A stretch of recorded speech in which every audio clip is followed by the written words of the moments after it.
स्वागत है सबका। आज हम चर्चा कर रहे हैं 9वें अध्याय से। श्लोक क्रमांक 1 और 2 हमने चर्चा कर ली थी। 3 से हमें अभी चर्चा करनी है।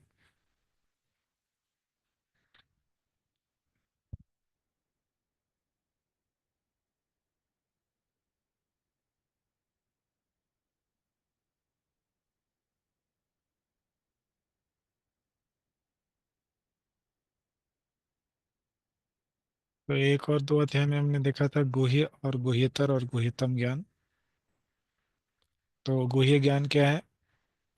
जो आत्मा और शरीर का ज्ञान है उसको गुह्य ज्ञान कहा गया है। गुह्यतर ज्ञान क्या है? जो ज्ञान जो पिछले 7वें अध्याय में बताया गया था उसके बारे में गुह्यतर ज्ञान होता है। वो मतलब जो तटस्था शक्ति और बहिरंगा शक्ति से परिपूर्ण होता है उसे गुह्यतर ज्ञान कहते हैं। और तीसरा गुह्यतम ज्ञान। गुह्यतम ज्ञान क्या है उसके बारे में बताया था कि जो भगवान की अंतरंगा शक्ति से संबंधित है उसे गुह्यतर ज्ञान कहा जाता है। ये 3 चर्चाएं हमने कर ली थी। तो इस अध्याय में भगवान इदम तूते गुह्यतमम, गुह्यतम ज्ञान के बारे में बता रहे हैं, विज्ञान के बारे में बताएंगे। ठीक है। जो कि शुद्ध भक्ति के बारे में चर्चा करेंगे और अंतरंगा शक्ति के बारे में चर्चा करेंगे। हम्म। तो पहले श्लोक में भगवान ने बोला था कि हे अर्जुन, चूंकि तुम कभी ईर्ष्या अनुसूया, या मतलब अनुसूया नहीं है, मतलब आपके अंदर कभी भी मेरे लिए ईर्ष्या नहीं है, तो इसीलिए मैं तुम्हें परम गुह्य ज्ञान तथा अनुभूति बतलाऊंगा।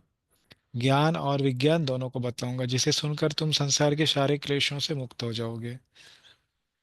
और फिर दूसरे श्लोक में बताया भक्ति।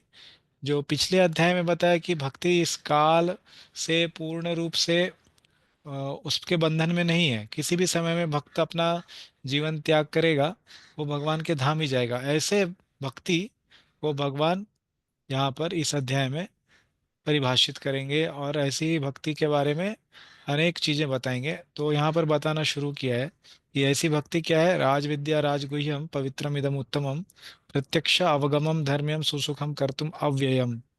कि ये ऐसे जो भक्ति है वो क्या है, विद्याओं की राजा है और सबसे गोपनीय ज्ञान है उसकी भी राजा है। और ऐसी भक्ति जो है वो पवित्रम है, शुद्ध करने वाली है, सभी हृदय के अनर्थों को निकालने वाली है। और उत्तमम, हाँ, और वो दिव्यता को प्रदान करने वाली है, तमोगुण से ऊपर उठाने वाली है, प्रत्यक्ष अनुभव करने वाली, प्रत्यक्ष अवगमम, प्रत्यक्ष रूप से अनुभव करने योग्य है। और धर्म्यम, यह परम धर्म है, परो धर्म है, इसके ऊपर कोई धर्म नहीं है। और सुसुखम, यह अत्यंत सुखी करने वाला है। और कर्तुम अव्ययम, और यह अविनाशी है। ऐसा नहीं कि भक्ति अभी साधना अवस्था में करना है और फिर सिद्धावस्था में छोड़ देना है। ऐसा नहीं है। भक्ति हर एक समय करना है, सिद्धावस्था हो या फिर बद्धावस्था हो, दोनों में भी करना है। अविनाशी है भक्ति, ऐसा हमने चर्चा किया। ठीक है, आज तीसरे श्लोक से चर्चा करेंगे।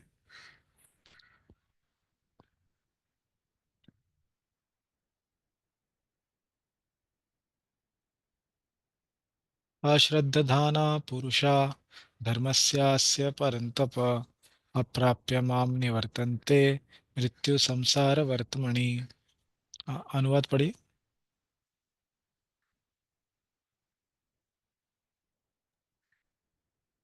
है परंतप जो लोग भक्ति में श्रद्धा नहीं रखते वे मुझे प्राप्त नहीं कर पाते। अतः वे इस भौतिक जगत में जन्म मृत्यु के मार्ग पर वापस आते रहते हैं। हाँ, हे परंतु जो लोग भक्ति में श्रद्धा नहीं रखते, अश्रद्धाना। तो पहले श्लोक में बताए थे इस भक्ति को प्राप्त करने के लिए कौन योग्य है। तो क्या योग्यता बताई थी पहले श्लोक में, किसी को याद है? क्या योग्यता बताई पहले श्लोक में, इस भक्ति को कौन प्राप्त कर सकता है? अनुसूया। हाँ, जो ईर्ष्या से रहित है। ठीक है। और कौन इस भक्ति को प्राप्त नहीं कर सकता है, कौन इसका अधिकारी नहीं है? ठीक है। तो यहाँ पर बता रहे भक्ति के अनाधिकारी। ठीक है, कौन इसका अधिकारी नहीं है। ठीक है। तो बोल रहे हैं क्या, अश्रद्धाना, जो श्रद्धा विहीन व्यक्ति हैं, जो भक्ति में श्रद्धा नहीं रखते, वे मुझे प्राप्त नहीं कर पाते। अप्राप्यम, वो मुझे प्राप्त नहीं करेंगे। अप्राप्यम माम, ठीक है, वो मुझे प्राप्त नहीं करेंगे। अतः क्या होगा उनके साथ, निवर्तन्ते मृत्यु संसार वर्तमनि, वे लौट जाते हैं कहाँ पर, मृत्यु के संसार में। अतः वे इस भौतिक जगत में जन्म मृत्यु के मार्ग पर वापस आते रहते हैं। ठीक है, ऐसा बताया। हाँ, पढ़िए तात्पर्य। श्रद्धा व्यक्ति को पाना कठिन है। हाँ, पढ़ते श्रद्धा समय तो आपका भक्ति वीडियो की ऑफ संगति। रखिए। आपका वीडियो पढ़ने के समय ऑफ कीजिए, बाकी हम्म, टाइम पे ऑन कीजिए। हम्म। और श्रद्धा बाकी लोग विहीन का, के लिए हाँ, भक्ति बाकी योग पाना। भक्तों का वीडियो ऑन रहेगा। हाँ, तो अटेंडेंस के लिए आपको मैंने बताया था, आपने बता दिया सबको अटेंडेंस का। हाँ यश। हाँ क्या यश। बताया, क्या मतलब बताया। वीडियो काउंट चल, वीडियो चालू होगा तो फिर अटेंडेंस काउंट कर। हाँ, ठीक है, मैं आपको पूरा अटेंडेंस पॉलिसी हम्म, भेजूंगा बाद में। ठीक है, क्या है, या फिर क्लास के अंत में मुझे याद बते तो मैं आपको दिखा दूंगा। ठीक है, तो सबको ध्यान हम्म, रहेगा तो अच्छा है। ठीक है, हाँ, पढ़िए। श्रद्धा विहीन के लिए भक्ति योग पाना कठिन है, यही इस श्लोक का तात्पर्य है। श्रद्धा तो भक्ति की संगति से उत्पन्न की जाती है, गति से। महापुरुषों से वैदिक प्रमाणों को सुनकर भी अभागे लोग ईश्वर में श्रद्धा नहीं रखते। वे झिझकते रहते हैं और भगवत भक्ति में दृढ़ नहीं रहते। धन्यवाद। तो यहाँ पर इस श्लोक में मुख्य चर्चा का विषय क्या है, श्रद्धा। क्यों, वो श्रद्धा क्यों है चर्चा का विषय, क्योंकि भक्ति के अधिकार और अनाधिकार की बात हो रही है। तो पहले श्लोक में अधिकार की बात हुई, अनुसूयवे, ठीक है, वो होना चाहिए। और अनाधिकार की बात हो रही है, अश्रद्धा। तो इसलिए प्रभुपाद जी अपने तात्पर्य में इसके ऊपर ही ध्यान देंगे अभी। ठीक है, तो उसके ही तात्पर्य शुरू किया है। क्या, श्रद्धा विहीन व्यक्ति के लिए भक्ति योग कर पाना कठिन है। ठीक है, और उनको भक्ति में, इसके अंदर आना भी कठिन है। भक्ति में बढ़ना और भक्ति में अंदर आना दोनों भी कठिन है। यही इस श्लोक का तात्पर्य है। ठीक है, श्रद्धा तो भक्तों की संगति से उत्पन्न की जाती है। तो जैसे हमने पहले बताया, श्रद्धा कैसे किसी में उत्पन्न होती है, अज्ञात सुकृति से उत्पन्न होती है। ठीक है, पहले भी हमने चर्चा किया है। ठीक है, अनेक जन्मों तक जब व्यक्ति अज्ञात सुकृति अनेक भक्तों के संग से प्राप्त करता है, कभी कुछ महाप्रसाद प्राप्त हो गया, कभी कुछ कीर्तन सुन लिया, कभी कुछ प्रवचन सुन लिया, हाँ, अज्ञात रूप से, मतलब ऐसा नहीं कि सोच के समझ के सुनने के लिए गया, हाँ भजन है, कीर्तन है, भगवान का नाम है, करना चाहिए, ऐसा नहीं। अज्ञात रूप में गया, ठीक है, कहीं से इधर उधर से उसको सुन लिया या फिर प्रसाद ले लिया, तो उसको बोलते हैं अज्ञात सुकृति। ठीक है, अज्ञात रूप से भगवान से जुड़ी हुई किसी चीज के बारे में सुन लिया या फिर उसको ग्रहण किया। ठीक है, तो उसको अनेक जन्म जन्मांतरों को करने के बाद क्या होता है, उसको जो अज्ञात सुकृति है वो श्रद्धा बन जाती है। ठीक है, यह हमने दसम स्कंद से इसका प्रमाण दिया था। हाँ, दसम स्कंद का 53वां अध्याय 51वां श्लोक, भवाप वर्गो भ्रमताम यथा भवेत जनस्य तरहि अच्युत सत्समागमः। तो ऐसे जो लोग हैं जो और ये भी चैतन्य चरितामृत के श्लोक बोल सकते हैं, ब्रह्मांड भ्रमिते कोनो भाग्यवान जीव, गुरु कृष्ण प्रसादे पाए भक्ति लता बीज। तो अनेक अनेक जन्मों से जब वो भ्रमण करता है पूरे ब्रह्मांड में, तो क्या होता है, उसको गुरु और कृष्ण का कृपा पात्र प्राप्त होता है, उसके कारण उसके अंदर श्रद्धा आती है। ठीक है, वो बीज ही वो श्रद्धा है। ठीक है, ये हमने बहुत बार चर्चा किया है, ये अज्ञात सुकृति से उसको श्रद्धा आ गई। तो ये श्रद्धा भक्ति के लिए कैसे आती है, भक्तों के संग से, यह यहाँ पर बताया है। महापुरुषों से वैदिक प्रमाणों को सुनकर भी अभागे लोग ईश्वर में श्रद्धा नहीं रखते।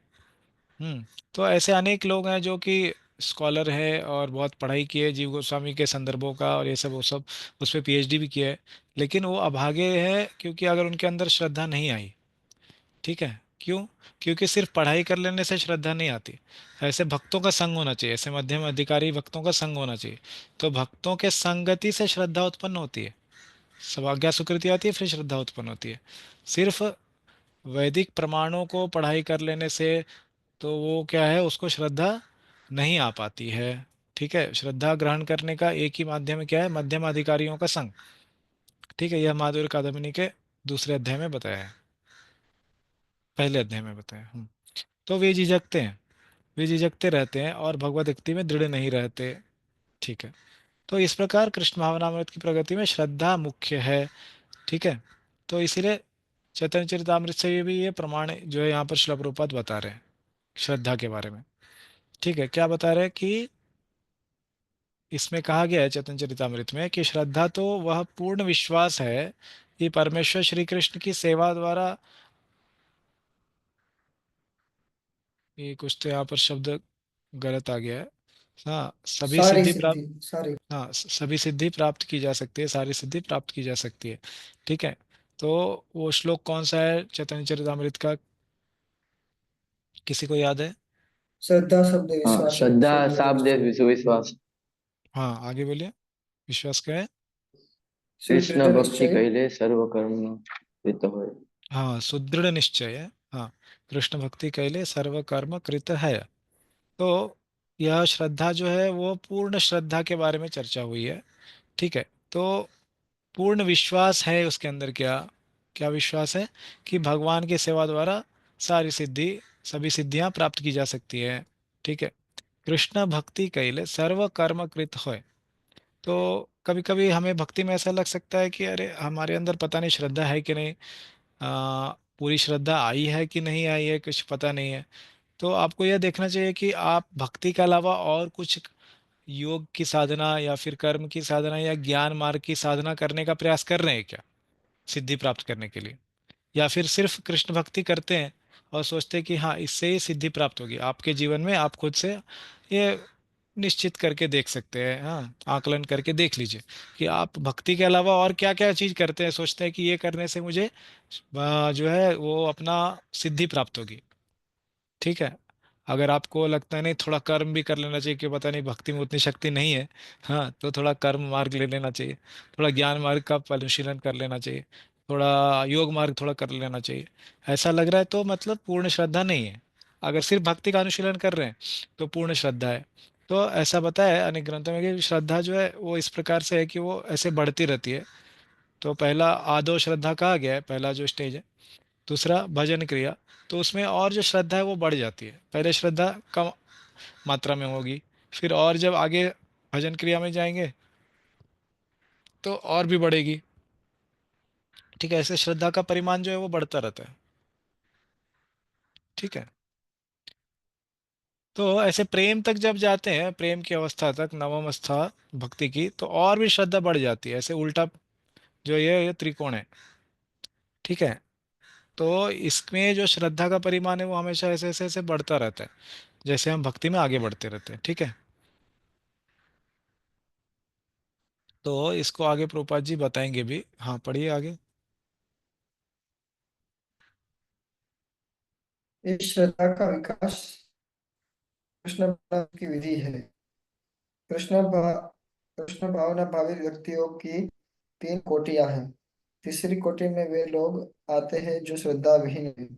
यदि ऐसे लोग ऊपर भक्ति में लगे रहे तो भी उन्हें सिद्ध अवस्था प्राप्त नहीं हो पाती।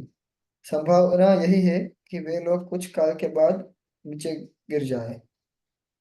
वे भले ही भक्ति में लगे रहे, किंतु पूर्ण विश्वास तथा श्रद्धा के अभाव में कृष्ण भावना में उनका लगा रहना लगा रह पाना कठिन है। अपने प्रचार कार्यों के दौरान हमें इसका प्रत्यक्ष अनुभव है। कुछ लोग आते हैं और किन्हीं गुप्त उद्देश्यों से कृष्ण भावनामृत को ग्रहण करते हैं, किंतु जैसे ही उनकी आर्थिक दशा कुछ सुधर जाती है कि वे इस विधि को त्याग कर पुनः पुराने ढर्रे पर लग जाते हैं। कृष्ण भावनामृत में केवल श्रद्धा के द्वारा ही प्रगति की जा सकती है।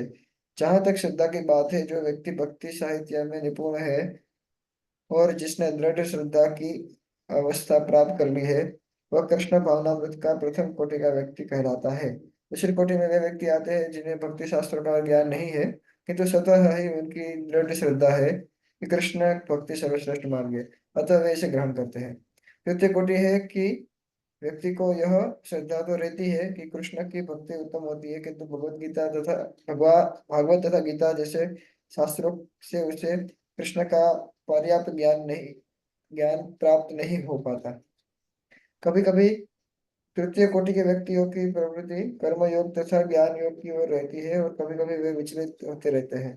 किंतु जो ही जो ही उनसे ज्ञान तथा कर्मयोग का सदूषण निकल जाता है, वे कृष्ण भावना भावनामृत की द्वितीय कोटि या प्रथम कोटि में प्रविष्ट होते हैं। कृष्ण के प्रति श्रद्धा भी तीन अवस्थाओं में विभाजित है।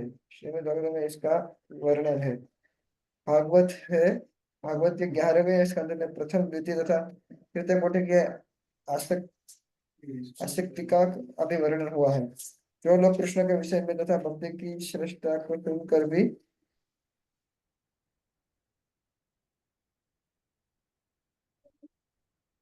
श्रद्धा नहीं रखते और यह सोचते हैं कि कठिन जान पड़ता है, भले ही वे ऊपर से भक्ति में रत क्यों न हो, उन्हें सिद्धि प्राप्त होने की बहुत कम आशा है। इस प्रकार भक्ति करने के लिए श्रद्धा परम आवश्यक है। तो पूरा श्रद्धा के ऊपर प्रभुपा जी ने ये परिच्छेद लिखा है। ठीक है, इसलिए हमने इसको पढ़ा। पूरे श्लोक पे श्रद्धा शब्द के ऊपर ही विवरण किया है। तो श्रद्धा के बारे में बताया, तीन कोटियां हैं। ठीक है, तो पहली कोटि क्या है? कनिष्ठ। दूसरी कोटि है मध्यम। कनिष्ठ अधिकारी, मध्यम अधिकारी और उत्तम अधिकारी, तीन के बारे में प्रभुपा जी बता रहे हैं। तो तीसरी कोटि में वे लोग हैं जो श्रद्धा विहीन है, वो कनिष्ठ अधिकारी हो गए। ठीक है, और फिर आगे क्या बोल रहे हैं? ये लोग जो है थोड़ा पैसे प्राप्त होने के बाद वापस पुराने अपने ढर्रे पे लग जाते हैं और अपने भौतिक कार्यों में लग जाते हैं। ठीक है, फिर प्रथम कोटि के बारे में क्या बोल रहे हैं? जो व्यक्ति भक्ति साहित्य में निपुण है, जिनके श्रद्धा, दृढ़ श्रद्धा है, और भावनामृत, कृष्ण भावनामृत का प्रथम कोटि का व्यक्ति कहलाता है। ठीक है, तो यह शास्त्र निपुणों च युक्त, यह शास्त्र निपुण, शास्त्रों में जो निपुण है।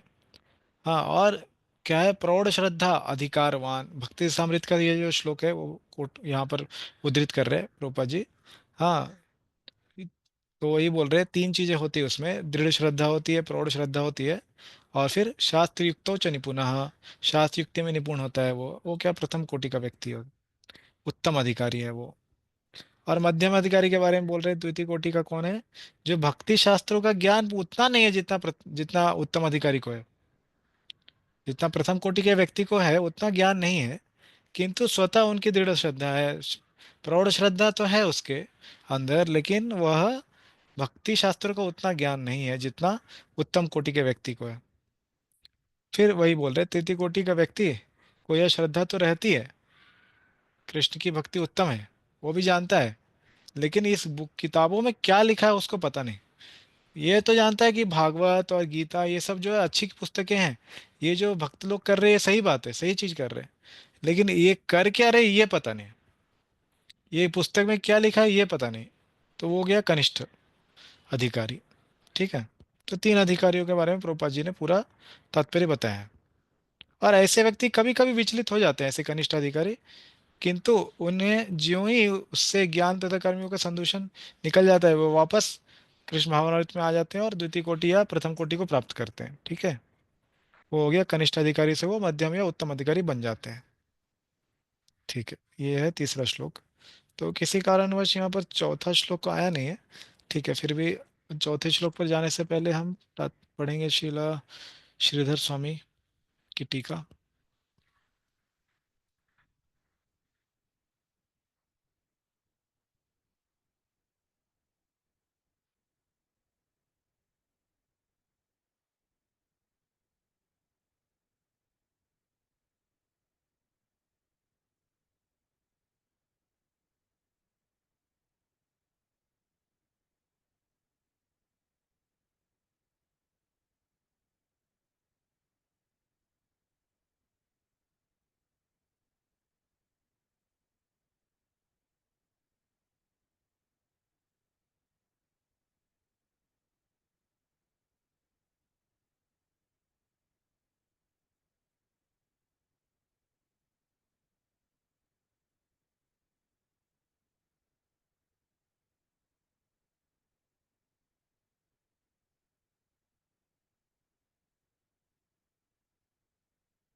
हाँ पढ़िए तीसरा श्लोक का तात्पर्य यहाँ से। हे परंतप, इस भक्ति रूप ज्ञान के सहित धर्म का यहाँ धर्मस्य अस्य इन पदों में कर्म कर्म में षष्ठी विभक्तियों है, विभक्ति किया है। यथार्थ अर्थात इस धर्म के प्रति श्रद्धा न रखने वाले, आस्तिकता बुद्धि से इसको स्वीकार न करने वाले लोग दूसरे उपाय से मेरे प्राप्ति के लिए प्रयत्न करने पर भी मुझे न पाकर मृत्यु युक्त संसार मार्ग पर चलने के लिए ही लौटते हैं। अर्थात मृत्यु व्या व्याप्त। मृत्यु व्याप्त संसार पथ में सब और भ्रमण करते रहते हैं। हाँ तो वही बताया जो रूपा जी ने बताया कि जो श्रद्धा न रखने वाले हैं वो व्यक्ति क्या करते हैं, वो इस भक्ति को स्वीकार करते नहीं है और मृत्यु संसार में वो चलते रहते हैं। ठीक है, उसको ही श्रील प्रभुपाद जी ने बताया था। ठीक है, और इस अध्याय में हम बलदेव विद्याभूषण की टीका को देखेंगे। ठीक है, शिला विश्वनाथ चक्रधारी ठाकुर की टीका को नहीं देखेंगे। ठीक है, तो श्लोक क्रमांक 3 से देखेंगे।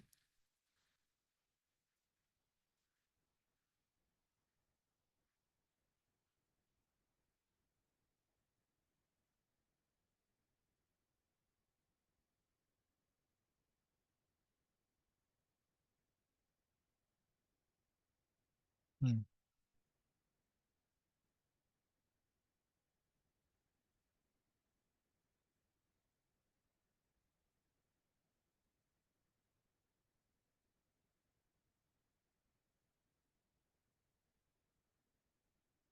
और इसमें टीका नहीं है इन पे। ठीक है, जो हमने चर्चा किया उतना ही है। चौथे से देखेंगे हम लोग। ठीक है। ठीक है, चौथे में आने वाला जो है वो एक नया सेक्शन है, भाग है। ऐश्वर्य ज्ञान के बारे में बता रहे हैं भगवान। तो अभी इस अध्याय में क्या चर्चा हो रही है, जैसे मैंने बताया 8वें अध्याय के अंतिम में क्या बताया था कि यह जो धूम्र मार्ग और जो प्रकाश का मार्ग है यह भक्तों के लिए जरूरी नहीं है, क्योंकि भक्त किसी भी समय देह त्याग करें वो भगवान के धाम जाएंगे, बताया था। तो अभी 9वें अध्याय में भगवान ऐसे भक्ति को बताने के लिए उसका विवरण देने के लिए 9वां अध्याय बोल रहे हैं।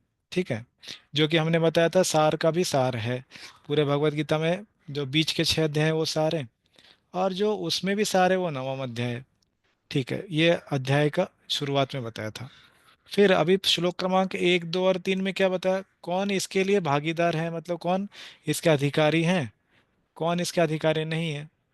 अब इस भक्ति योग के अधिकारी और अनाधिकारी को बताने के बाद अब भगवान ये बताएंगे कि मेरा जो यह स्वरूप है, उसमें 2 प्रकार की बातें हैं। एक है ऐश्वर्य ज्ञान, जैसे मैंने बताया था पहले।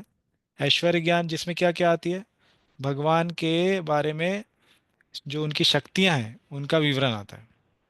ठीक है, भगवान की शक्ति जो किस प्रकार से इस संसार को संचालित करती हैं और इस संसार को प्रकट करती है और इसका विध्वंस करती है। क्रिएशन, मेंटेनेंस और डिस्ट्रक्शन, तीनों के बारे में अभी बताएंगे 4 से 10 श्लोक में। इसको बताने का क्या ध्येय है, क्यों बता रहे हैं भगवान ये, ताकि इससे किसी भी व्यक्ति के अंदर क्या होगा, ये भक्ति की भावना जागृत होगी। इट विल इन्वोक, भक्ति बोलते हैं। ठीक है, भक्ति की भावना इससे जागृत होगी। ऐसे ऐश्वर्य ज्ञान को जानकर, कौन से भक्ति, ऐश्वर्य युक्त भक्ति की जो है उसमें संचालन होगा कि भगवान इतने बड़े हैं कि इस पूरे ब्रह्मांड में जितने भी अ, भूलोक, तपलोक, जनलोक जो भी हैं, सबका भगवान क्या करते हैं, 3 चीज करते हैं। निर्माण करते हैं, संचालन करते हैं और उसका विध्वंस करते हैं। तो भगवान इतने बड़े हैं, उनकी भक्ति करनी चाहिए। ऐश्वर्य युक्त भक्ति का प्रतिपादन होगा, उसको उस ध्येय से ये 4 से 10 श्लोक को अभी बताने वाले हैं। ठीक है,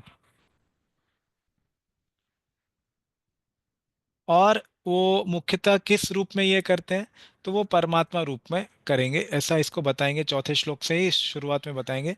या जैसे हम जानते हैं भगवान के तीन स्वरूप होती है, ब्रह्मेत्मी ब्रह्मेति, परमात् परमात्मेति, और भगवान इति शब्दयते। ठीक है, तीनों हैं। तो उसमें परमात्मा रूपी जो है भगवान का स्वरूप, उसके बारे में बताएंगे कि यह कैसे अव्यक्त है। ठीक है, अव्यक्त। ठीक है, देखिए दो चीजें हैं, एक होता है भगवान का साकार और निराकार रूप होना, और दूसरा होता है अव्यक्त रूप होना। अव्यक्त मतलब क्या होता है, उसको बोलते हैं हमारी भौतिक इंद्रियों से परे। ठीक है, बियॉन्ड मटेरियल सेंसेस ऐसा बोलेंगे। ठीक है, इस दोनों में अंतर समझिए, दोनों में क्या अंतर है। भौतिक इंद्रियों से परे जो होती है वस्तु, उसको क्या बोलते हैं, अव्यक्त। ठीक है, साकार और निराकार जो है वो अलग है। साकार मतलब जिसका कोई सीमित आकार है उसको बोलते हैं साकार। निराकार मतलब जिसका कोई सीमित आकार नहीं है उसको बोलते हैं निराकार। ठीक है, अव्यक्त वो एक अलग चीज हो गया, और साकार निराकार वो अलग हो गया। जैसे अभी कोई पूछेंगे आपको ब्राह्मण, ये जो ब्राह्मण है ये साकार है या निराकार है, बताइए। निराकार। हाँ, ब्राह्मण निराकार है, क्यों? क्योंकि ये प्रकाश है, प्रकाश को कोई परिमाण होता नहीं है, सब जगह विद्यमान है, कोई ये साकार रूप है नहीं उसका। ठीक है, और पूछेंगे भगवान, भगवान साकार है या निराकार है? साकार। हाँ, भगवान साकार है मुख्यतः, लेकिन हम बताने के लिए ऐसे बताना चाहिए साकार और निराकार दोनों है, क्योंकि भगवान के अंदर बाकी दो भी आने चाहिए। जैसे यहाँ पे बताता हूँ, ब्रह्मन है पहला, दूसरा है परमात्मा, और तीसरा है भगवान। ठीक है, तो ब्रह्मन क्या है, निराकार हो गया। परमात्मा जो है वो क्या हो गया, उसके अंदर ब्रह्मन का जो फीचर है वो भी आता है, और भगवान के अंदर बाकी दोनों भी आएंगे, तभी तो वो संपूर्ण भगवान हुए, परिपूर्ण हुए। तो भगवान जो है वो साकार और निराकार दोनों है। ठीक है, हालांकि भक्त होते हुए हम उनके साकार रूप की ही पूजा करते हैं। ठीक है, लेकिन निराकार रूप की पूजा नहीं करते। लेकिन भगवान कोई भी साकार और निराकार दोनों में से एक नहीं बोलेंगे हम, दोनों बोलेंगे। ठीक है, और परमात्मा के बारे में अगर पूछा जाए, परमात्मा कौन सा रूप है, साकार है या निराकार है, क्या बोलेंगे?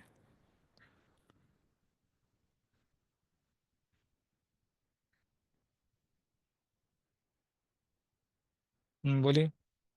कुछ नहीं बोलेंगे आप? परमात्मा कौन सा रूप है, साकार है या निराकार है?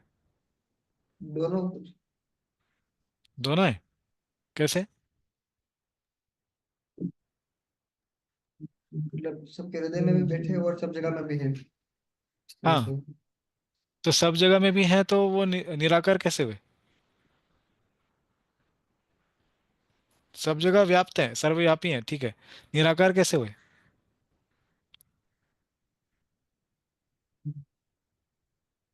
इसीलिए परमात्मा को क्या बोला है, अव्यक्त बोला है। ठीक है, निराकार नहीं बोला है। ठीक है, इसके लिए ये आपको उदाहरण दिया, परमात्मा को अव्यक्त मूर्ति ना बोला है। अभी आगे श्लोक में देखेंगे अव्यक्त मूर्ति कहेंगे उनको। ठीक है, निराकार नहीं कहेंगे, क्योंकि इस परमात्मा का तो आकार है, लेकिन सभी जगह व्याप्त है और उनको भौतिक इंद्रियों से नहीं देखा जा सकता, इसीलिए उनको क्या नाम बोला है, अव्यक्त। ठीक है, तो यहाँ पर परमात्मा को अव्यक्त बोला है, ये ध्यान रखिए। ब्राह्मण निराकार हो गया, भगवान साकार और निराकार दोनों हो गए। ठीक है, इसको यहाँ पे लिखता हूँ हिंदी वाले में।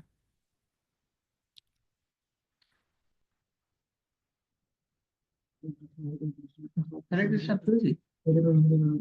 हाँ, एक मिनट। हाँ, तो तीन हो गए, ब्राह्मण,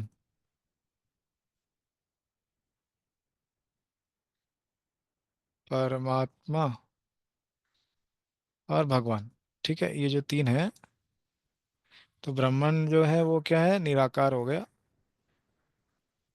निराकार स्वरूप हो गया भगवान का। परमात्मा क्या हो गए, अव्यक्त हो गए। ठीक है, यहाँ पे चौथा श्लोक नहीं है, ये चौथे श्लोक का विवरण है, पांचवें श्लोक का नहीं है। चौथा श्लोक यहाँ पर मिसिंग है। भगवान क्या हो गए? साकार प्लस निराकार दोनों भी है। ठीक है। हाँ बोलिए, क्या प्रश्न है?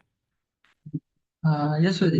तो जैसे कि परमात्मा है बियॉन्ड मटेरियल साइंसेस, तो मतलब जैसे कि जो दर्शन करते हैं तो वो मतलब कैसे करते हैं, जो मतलब जैसे कि लोग योगी होते हैं तो मतलब। हाँ, वो भौतिक इंद्रियों से नहीं करते ना। वो अपने योगी जो अपने अंदर देखते हैं परमात्मा को अपने हृदय में, वो भौतिक इंद्रियों से थोड़ी देखते हैं। उनकी इंद्रियां आध्यात्मिक हो जाती है ना, उनसे देखते हैं, आध्यात्मिक चक्षु से देखते हैं, भौतिक चक्षु से नहीं देख सकते। ओके। हम्म। ठीक है। तो अभी चौथे श्लोक के बारे में पढ़ते हैं, हिंदी में तो है नहीं, अंग्रेजी से ही देखना पड़ेगा।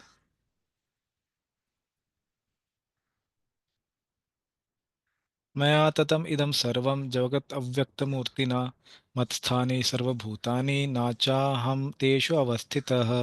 हाँ पढ़िए इसका अनुवाद। By me, in my unmanifested form, this entire universe is pervaded. All beings are in me, but I am not in them. हाँ, तीन चीजें बोली भगवान ने। तो क्या इसका ध्येय क्या बता रहे भगवान इससे? अपना ऐश्वर्य ज्ञान बता रहे।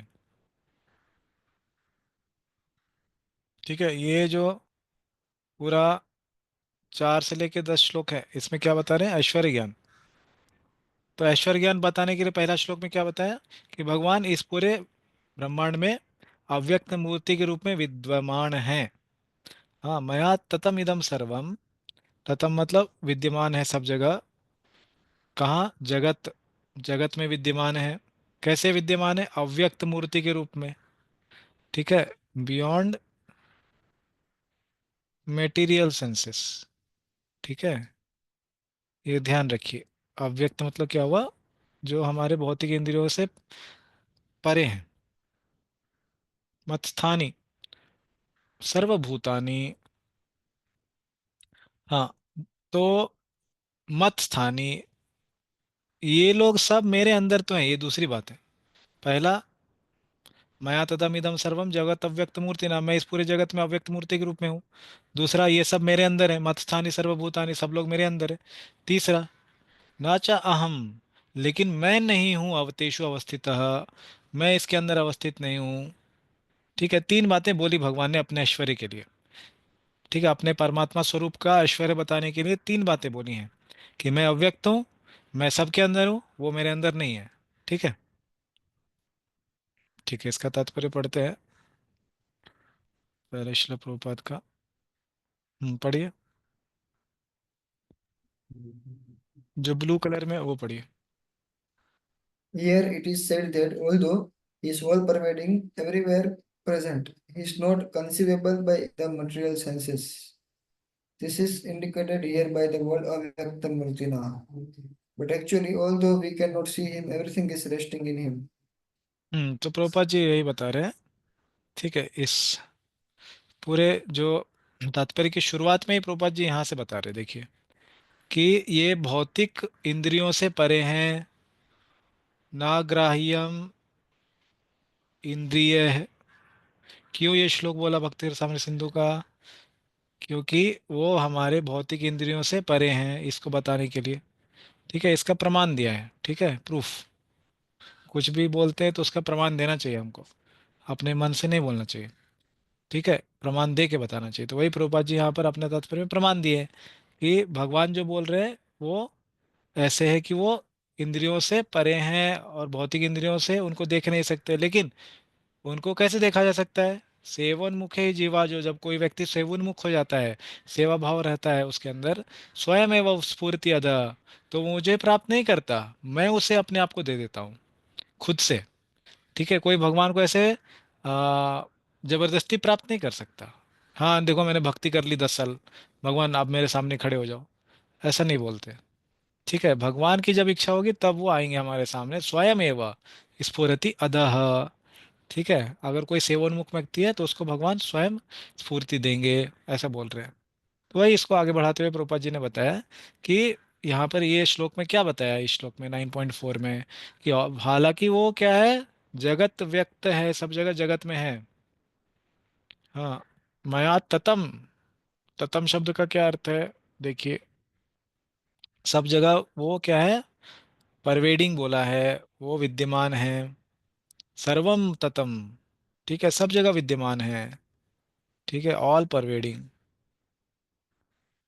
हाँ, तो उसको फिर क्या बोल रहे हैं, ही इज नॉट कंसीवेबल, लेकिन वो अव्यक्त मूर्ति ना है, इसीलिए उनको नहीं देखा जा सकता, ठीक है। तो वही अव्यक्त मूर्ति ना को बताया प्रभुपाद जी ने। तो हालांकि हम उनको देख नहीं सकते, लेकिन सब कुछ उनके ऊपर निर्भर है। कहाँ पे बताया ये श्लोक में?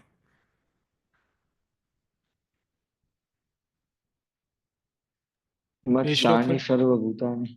हाँ, मत्स्थानि सर्वभूतानि। हाँ, ये मतलब डायरेक्टली नहीं बोला है, वो एक्चुअली वो श्लोक आएगा, अहम सर्वस्य प्रभो मत्ता सर्वम प्रवर्तते इति मत्वा भजन्ते वा बुधा भाव समन्विता, ठीक है। और हाँ, ये वहाँ पे बताया था, 7वें अध्याय में बताया था। कौन सा श्लोक? सूत्रे मणिगणा इवा, ठीक है। जैसे एक सूत्र जो है वो सभी मणियों को धारण करके रखता है, उसी प्रकार ये जो पूरा भौतिक जगत है वो मेरे ऊपर आधारित है, वहाँ पे बताया था, ठीक है। और यहाँ पर इनडायरेक्ट रूप से बताया मत्स्थानी सर्वभूतानी। आगे पढ़िए।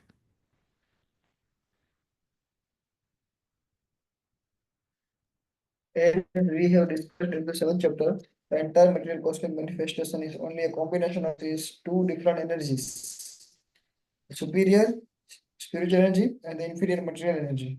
Just as the sunshine is spread all over the universe, the energy of the Lord is spread all over the creation, and everything is resting in that energy. Yet, one should not conclude that because he is spread all over, he has lost his personal existence. To refute such an argument, the Lord says, I am everywhere and everything is in me, but still I am aloof. हाँ, तो ये 7वें अध्याय में हमने चर्चा किया था, ज्ञान और विज्ञान का विषय बताया था। तो स्पिरिचुअल एनर्जी कौन कौन सी हुई? जीवात्मा हुआ और भगवान हुई। मेटल एनर्जी कौन हुई? वो प्रकृति, ठीक है, प्रकृति हुआ। और जीवात्मा और भगवान वो स्पिरिचुअल एनर्जी। इसके बारे में 7वें अध्याय में बताया था, ज्ञान और विज्ञान का विषय बताया था। उसको उदाहरण से समझा रहे प्रभुपाद जी कि जस्ट एज सनशाइन, तो जो सूर्य की किरणें वो सब जगह है, ठीक है, उसी प्रकार से भगवान की शक्ति भी सब जगह है इस पूरे ब्रह्मांड में, और सब कुछ उसके ऊपर आधारित है, ठीक है। मया ततम इदम सर्वम जगत अव्यक्त मूर्ति ना, वो पहले हुआ। फिर बोला मत स्थानी सर्वभूतानि, ये सब कुछ मेरे ऊपर आधारित है। लेकिन कुछ को ऐसा नहीं बोलना चाहिए कि सब कुछ उनके ऊपर आधारित है और भगवान सब जगह है। इसके लिए क्या हो गया, भगवान का क्या हो गया, कोई भी साक्षात साकार रूप नहीं है, वो गलत होगा। इसीलिए अगला लाइन क्या बोल रहे हैं, न च अहम तेषु अवस्थितम, मैं उनके अंदर नहीं हूँ, मतलब उनके जो भौतिक गुण है वो मेरे अंदर नहीं है, और मैं उनके ऊपर आश्रित नहीं हूँ, I am not dependent on them, ठीक है। और उनके भौतिक जो गुण है वो मेरे अंदर नहीं आ जाते हैं, और मेरा साकार रूप फिर भी रहता है। मैं सबके अंदर हूँ परमात्मा के रूप में विद्यमान, लेकिन फिर भी परमात्मा का एक साकार रूप रहता है, ठीक है। इसीलिए उनको अव्यक्त कहा है। आगे पढ़िए। For example, king heads a government which is but the manifestation of the king's energy.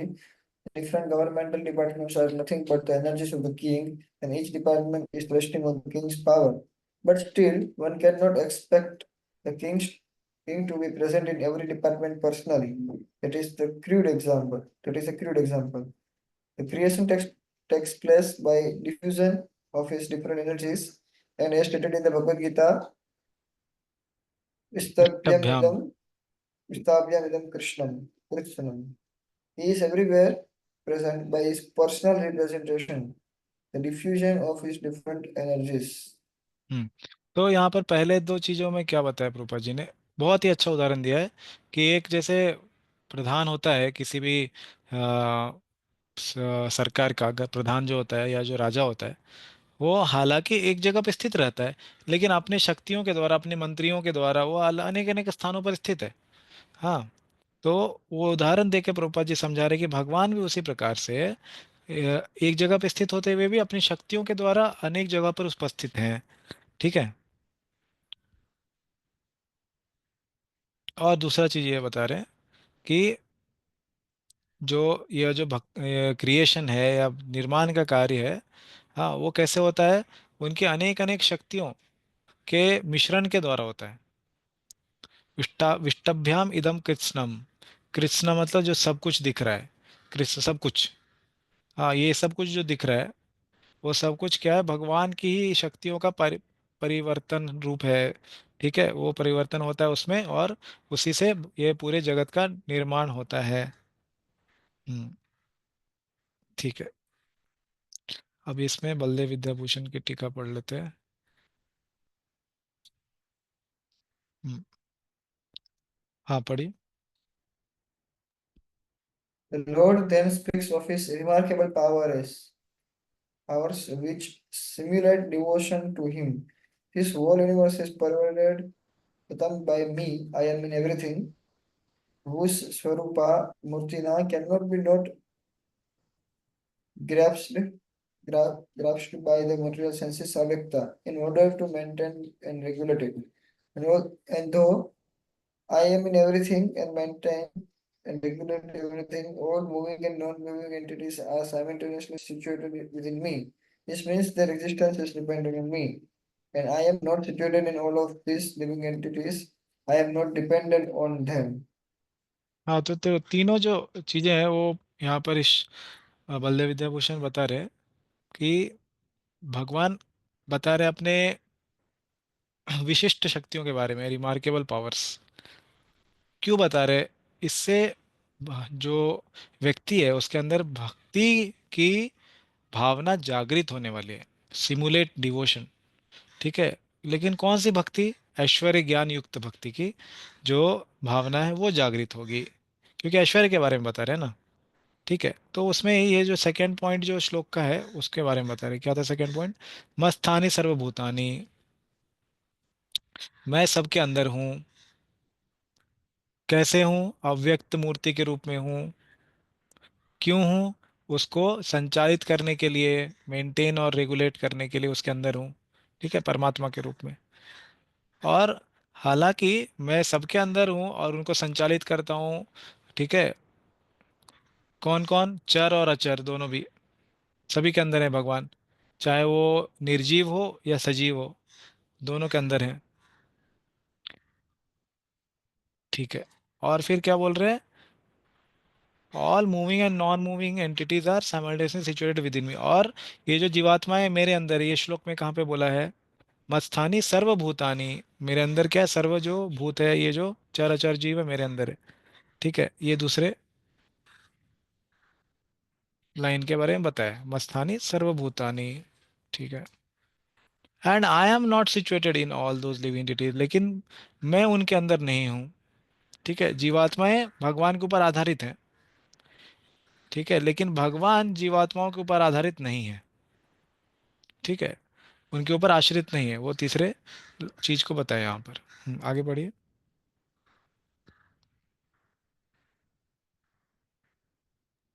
What is said here is that taking the role of the Paramatma, Antaryami of the universe, which is my expansion, entering within the universe, I control and support it. हाँ, ठीक है, तो भगवान परमात्मा के रूप में क्या करते हैं?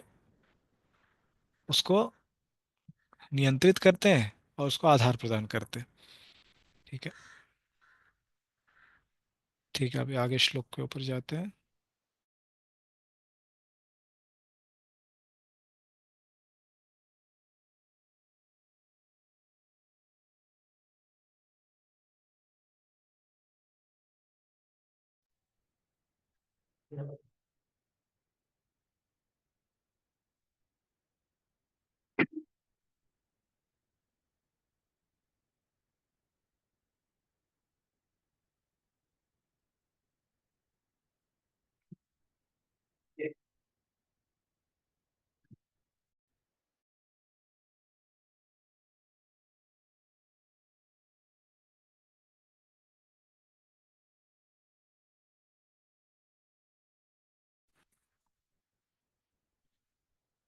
हरे कृष्णा। आवाज आ रही है क्या?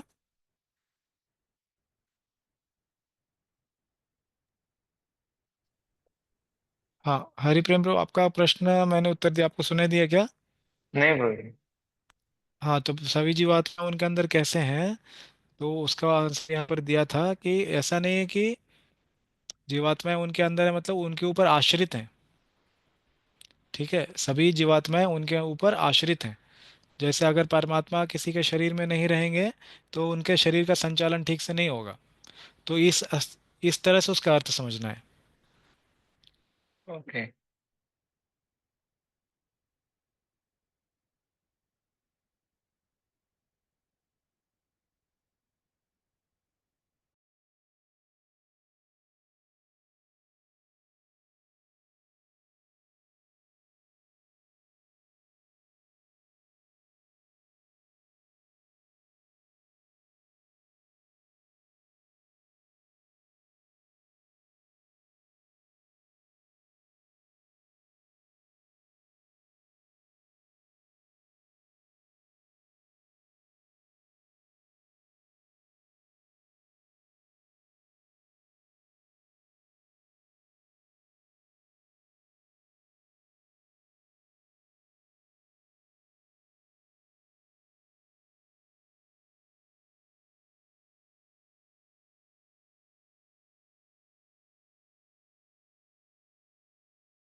हाँ, इसका अनुवाद पढ़िए, 5वें श्लोक का।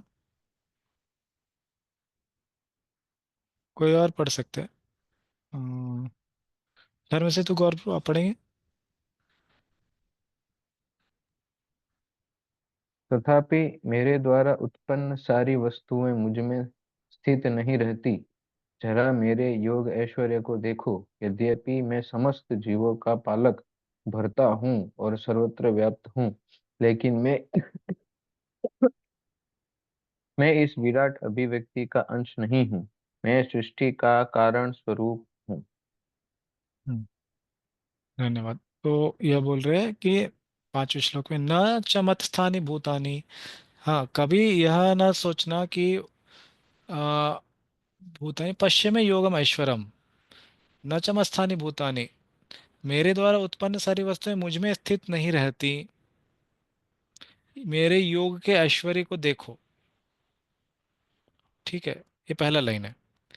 भूत भिन्न च भूतस्थो। तो यहाँ पर बोल रहे हैं कि समस्त भूत भृत जो व्यक्ति, जो समस्त जीव हैं, हाँ, न, यहाँ पे नहीं बोल रहे हैं। तो जरा मेरे योगेश्वर को देखो, यद्यपि मैं समस्त जीवों का पालक या भरता हूँ, भूत भृत हूँ उनका, और क्या हूँ, भूतस्थो। हाँ, मतलब विराट अभिव्यक्ति में, मतलब विराट रूप में मैं उनके अंदर अभिव्यक्त का अंश नहीं हूँ। ठीक है, इसको अंग्रेजी में देखेंगे थोड़ा समझ में आएगा। क्लिष्ट शब्द यहाँ पर इस्तेमाल हुआ है। और लास्ट में क्या बोला, मम आत्मा भूत भावना, और मैं सृष्टि का कारण स्वरूप हूँ। ठीक है, इसको एक बार मैं आपको अंग्रेजी में दिखाता हूँ, वहाँ पर ठीक से समझ में आएगा। हम्म, देखिए, बोल रहे हैं कि yet everything that is created does not rest in me. ठीक है, तो सब कुछ मेरे द्वारा निर्मित है, लेकिन इसका अर्थ ये नहीं कि वो मेरे अंदर है। वो कहाँ पे बोला था? पिछले श्लोक में बोला था, न च अहम तेषु अवस्थितम। ठीक है, बिहोल्ड माई मिस्टिक ऑपुलेंस, पश्चिमे योगम ऐश्वरम। तो इस 4 से 10 श्लोक का क्या उद्देश्य है? ऐश्वर्य को बताना। वही बोल रहे हैं, मेरे ऐश्वर्य को देखो। ठीक है, आगे क्या बोल रहे हैं, ऑल दो I am the maintainer of all living entities. भूत भिन्न हूँ मैं किस सबका। ठीक है, एंड ऑल दो आई एम एवरीवेयर भूतस्थो। सभी जीवात्माओं के अंदर, सब चर अचर जीवों के अंदर हूँ। I am not part of this cosmic manifestation. ठीक है, मम आत्मा भूत भावनः। ठीक है, न शब्द यहाँ पर अलग से है, न च भूतस्थो। ठीक है, मैं इस पूरे भौतिक जगत में स्थित नहीं हूँ। न च भूतस्थो मम आत्मा, my self is very source of the creation. भूत भावना, इस पूरे जो ब्रह्मांड का जो है वो भूत भावना, मतलब उसका जो मैं सोर्स हूँ, ये इस श्लोक में बताया है। ठीक है, तो सारांश में इसको क्या बोला है, कृष्णा जो है वो बोल रहे हैं कि मैं इस भौतिक जगत में क्या है, डायरेक्टनेस से डायरेक्टली इसके अंदर नहीं हूँ। डायरेक्टली मतलब क्या, कि जैसे मैं उसके ऊपर आश्रित नहीं हूँ, ऐसा बोलना चाह रहे हैं। वो अभी टीका में हम पढ़ेंगे। भगवान बोल रहे हैं कि मैं भौतिक जगत के ऊपर आश्रित नहीं हूँ, भौतिक जगत मेरे ऊपर आश्रित है। ठीक है, ऐसा बोल रहे हैं। ठीक है, इसका तात्पर्य पढ़ते हैं हिंदी में। पढ़िए शुरू से।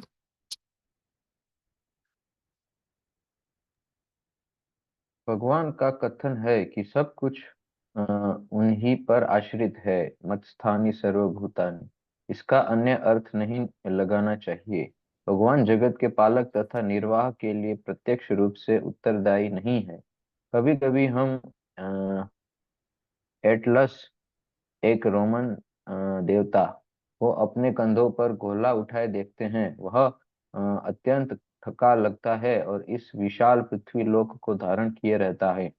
हमें किसी ऐसे चित्र को मन में नहीं लाना चाहिए जिसमें कृष्ण का इस सृजित ब्रह्मांड को धारण किए हुए हो। उनका कहना है कि यद्यपि सारी वस्तुएं उन पर टिकी हैं, किंतु वे पृथक रहते हैं।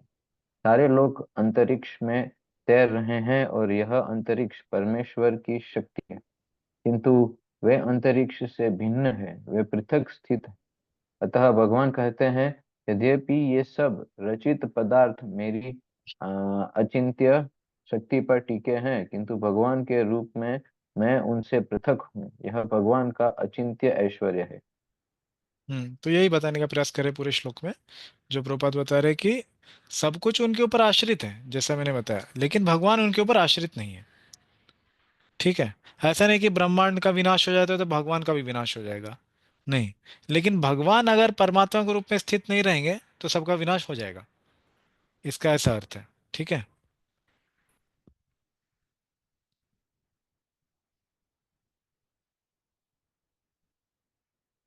ठीक है, अभी इसके ऊपर बलदेव विद्याभूषण का टीका देखेंगे। हाँ, पढ़िए इसको।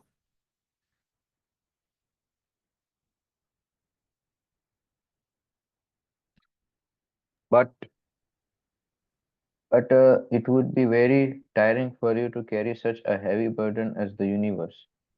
The हाँ, तो things ये जो created बताया ना, by ये me are. आर्ग्यूमेंट है।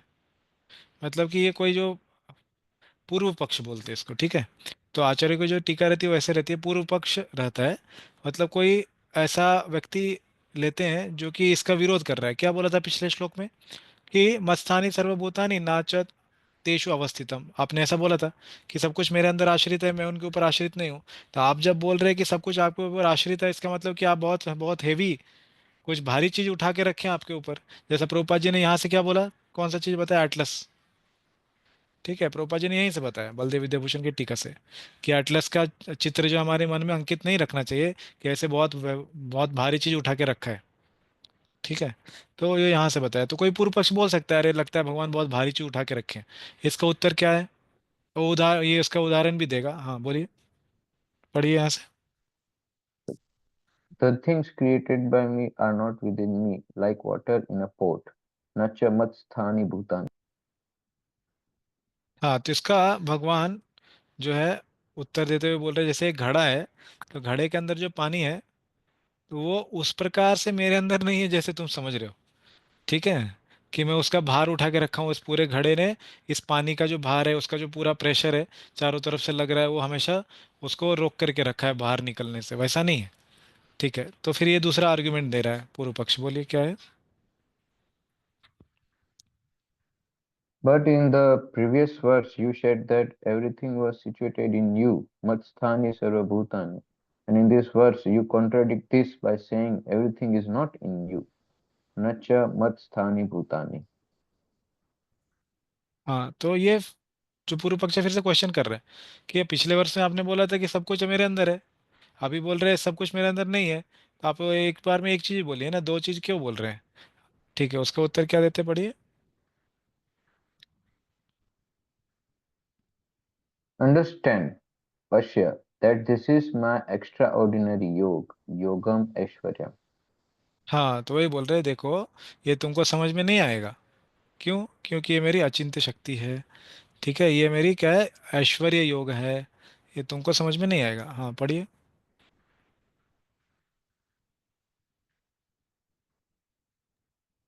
Yog means the means by which something very difficult to accomplish is accomplished.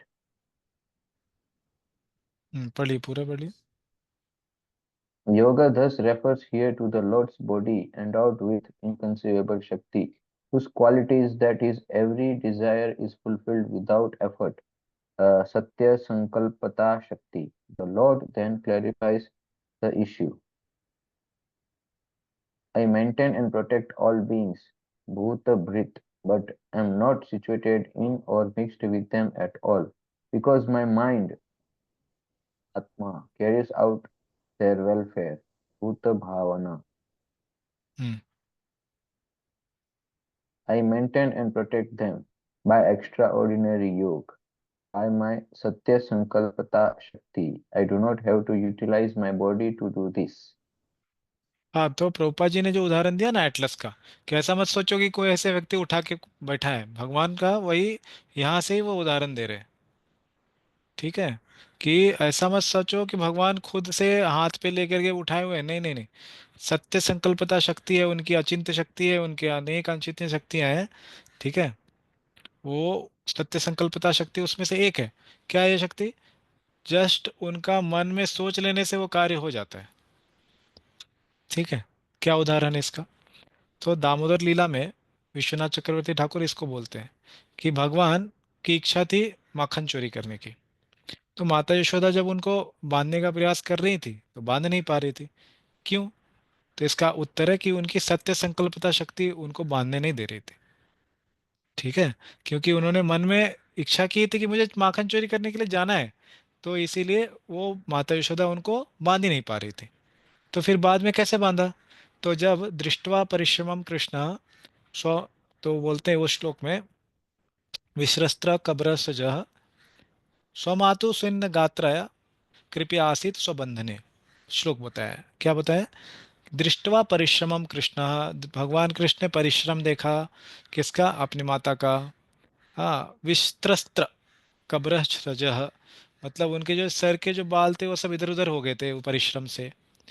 हाँ, और फिर बोलते हैं कि स्विन्न गात्र आया, गात्र मतलब पसीने, उनके पूरा जो शरीर है वो पसीने से लथपथ हो गया था।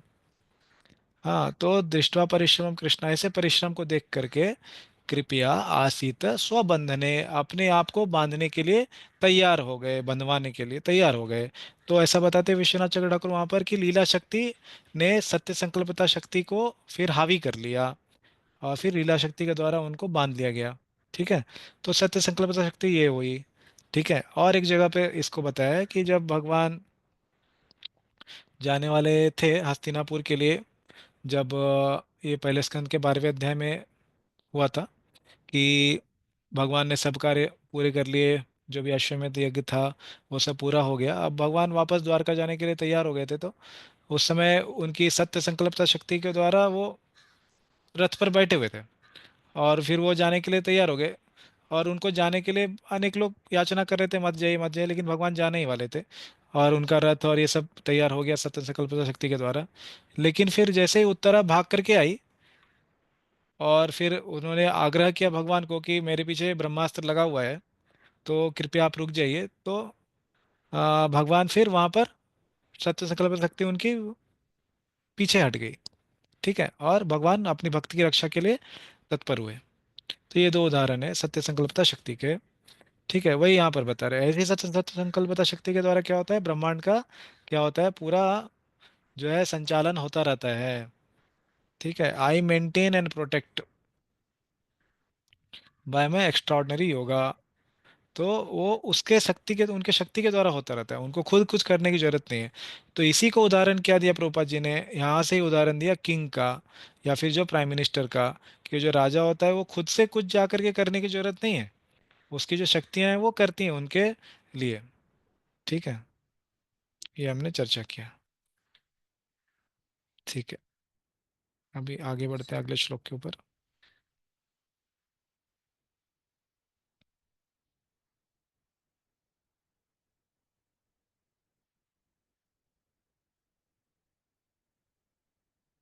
हाँ, तो अभी भगवान उदाहरण के द्वारा बताएंगे कि कैसे मैं इस भौतिक जगत में हूँ, यह मेरे ऊपर आधारित है, लेकिन मैं उनके ऊपर आधारित नहीं हूँ, ये उदाहरण से बताएंगे। ठीक है, हम अभी 5 मिनट थोड़ा यहाँ पर रुकेंगे, ब्रेक लेंगे, फिर उसके बाद जारी करेंगे फिर से। ठीक है। रिकॉर्डिंग में यहाँ पर पॉज कर रहा हूँ। नहीं, होस्ट कौन है, आप पॉज कीजिए, देवेश्वर मुकुंद प्रभु। हाँ, आप रिकॉर्डिंग पॉज कर दीजिए, फिर से चालू कर लीजिएगा।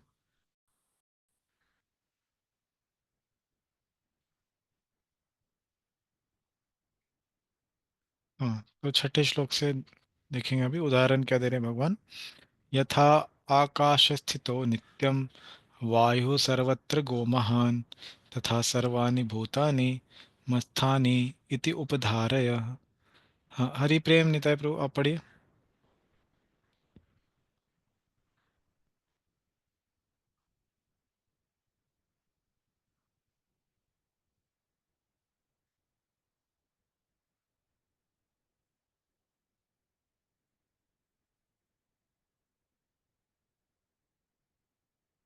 हरे कृष्णा। ठीक है, कोई और पढ़िए, देवेश्वर मुकुंद प्रभु। जिस प्रकार सर्वत्र प्रवहमान प्रबल वायु सदैव आकाश में स्थित रहती है, उसी प्रकार समस्त उत्पन्न प्राणियों को मुझ में स्थित जान। धन्यवाद। तो उदाहरण दे रहे हैं यहाँ पर, यथा आकाश स्थितो नित्यम। आकाश मतलब क्या हुआ, ये खम। ठीक है, ईथर बोलते हैं अंग्रेजी में उसको। ये आकाश मतलब स्काई नहीं है। ठीक है, जो हम आकाश बोलते हैं वो स्काई नहीं यहाँ पर, ईथर वाला। ठीक है, खम मनो बुद्धि रे वच्चा बोलते हैं ना, खम। खम मतलब स्पेस। स्पेस मतलब जिसमें कोई भी चीज स्थित हो सकती है, उसको खम बोलते हैं। तो यथा आकाश स्थित नित्यम वायु सर्वत्र गह। तो जिस प्रकार वायु सदैव आकाश में स्थित रहती है,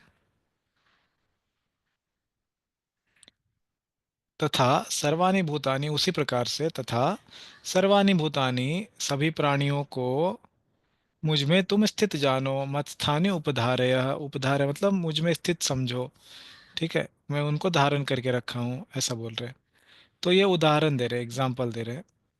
ठीक है, इसको ऊपर लिख देंगे, जो भी बताया अभी 4 और 5 श्लोक में उसका उदाहरण दे रहे हैं। तो अभी कोई पूछ सकता है भगवान ने ये खम को ही क्यों लिया, बाकी सारे इतने सारे एग्जाम्पल ले सकते हैं ना, ये खम को ही क्यों लिया। क्योंकि ये जो ईथर है, इसमें सब कुछ स्थित रहती है। ठीक है, क्या क्या चीज स्थित रहती है, जल, वायु, अग्नि। ठीक है, ये जो पंच तत्व है, सब कुछ इसके अंदर स्थित रहती है, लेकिन कोई इसको अपने से अफेक्ट नहीं कर सकती है, वो सबसे अलूफ रहता है, मतलब कि वो सबसे भिन्न रहता है हमेशा। ठीक है, जल वायु अग्नि या जो भी चीज़ इस ये ईथर के अंदर या खम के अंदर रहेगी, ठीक है, लेकिन उसको वो क्या करेगी, दूषित नहीं कर सकती, या फिर उसको वो भौतिक रूप से स्पर्श नहीं कर सकती। ठीक है, वो चली जाएगी, फिर जो ईथर है वो अपना वापस पूर्ण स्थिति में रहेगा। इसीलिए भगवान उससे अपने आप को यहाँ पर तुलना कर रहे हैं। ठीक है, भगवान अपनी तुलना किससे कर रहे हैं, खम से कर रहे हैं, क्योंकि खम के अंदर जल भी रहता है, लेकिन एक बार जल निकल गया तो खम खम ही रहेगा। ठीक है, वो उससे क्या होगा, उससे द्वारा प्रभावित नहीं होता है। उसीलिए उसका उदाहरण लिया यहाँ पर भगवान ने। नहीं तो जल, वायु, अग्नि, कोई भी उदाहरण ले सकते थे ना। जल जो है क्या, दूसरी चीज से प्रदूषित हो जाता है। हाँ, उसके ऊपर निर्भर हो जाता है। उसमें अगर हम जल के अंदर थोड़ा अभी रंग डाल देंगे तो हरा कलर या नीला कलर कुछ भी हो जाएगा, फिर उससे उसको वापस निकाल नहीं सकते। ठीक है।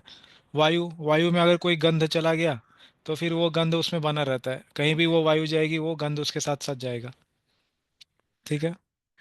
अग्नि, उसी प्रकार से बाकी जो भी चीज़ें वो प्रभावित हो सकते हैं, लेकिन ये जो खम है वो प्रभावित नहीं होता है।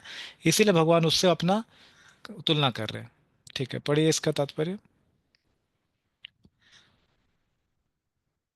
सामान्य जन के लिए यह समझ पाना कठिन है कि इतनी विशाल सृष्टि भगवान पर किस प्रकार आश्रित है, किंतु भगवान उदाहरण प्रस्तुत करते हैं जिससे हमें समझने में सहायता मिले। आकाश हमारी कल्पना के लिए सबसे महान अभिव्यक्ति है, और उस आकाश में वायु विराट जगत की सबसे महान अभिव्यक्ति है। वायु की गति से प्रत्येक वस्तु की गति प्रभावित होती है, किंतु वायु महान होते हुए भी आकाश के अंतर्गत ही स्थित रहती है, वह आकाश से परे नहीं होती। इसी प्रकार समस्त विचित्र विराट अभिव्यक्तियों का अस्तित्व भगवान की परम इच्छा के फल स्वरूप है, और वे सब इस परम इच्छा के अधीन है। जैसा कि हम लोग प्रायः कहते हैं, उनकी इच्छा के बिना एक पत्ता भी नहीं हिलता। इस प्रकार प्रत्येक वस्तु उनकी इच्छा के अधीन गतिशील है। उन उनकी ही इच्छा से सारी वस्तुएं उत्पन्न होती है, उनका पालन होता है और उनका संहार होता है। इतने पर भी वे प्रत्येक वस्तु से उसी तरह पृथक रहते हैं जिस प्रकार वायु के कार्यों से आकाश रहता है। तो प्रभुपाद जी इसको अलग तरह से समझा रहे हैं बाकी आचार्यों की भांति। तो वो इस प्रकार से समझा रहे हैं कि वायु और आकाश की भांति। ठीक है। तो आकाश जो है सबसे विराट है, और उसके अंदर वायु जो है वो स्थित रहती है। तो आकाश भगवान की तरह हो गया और वायु जो है वो जीवात्मा की तरह हो गई, वो ऐसे समझा है। ठीक है।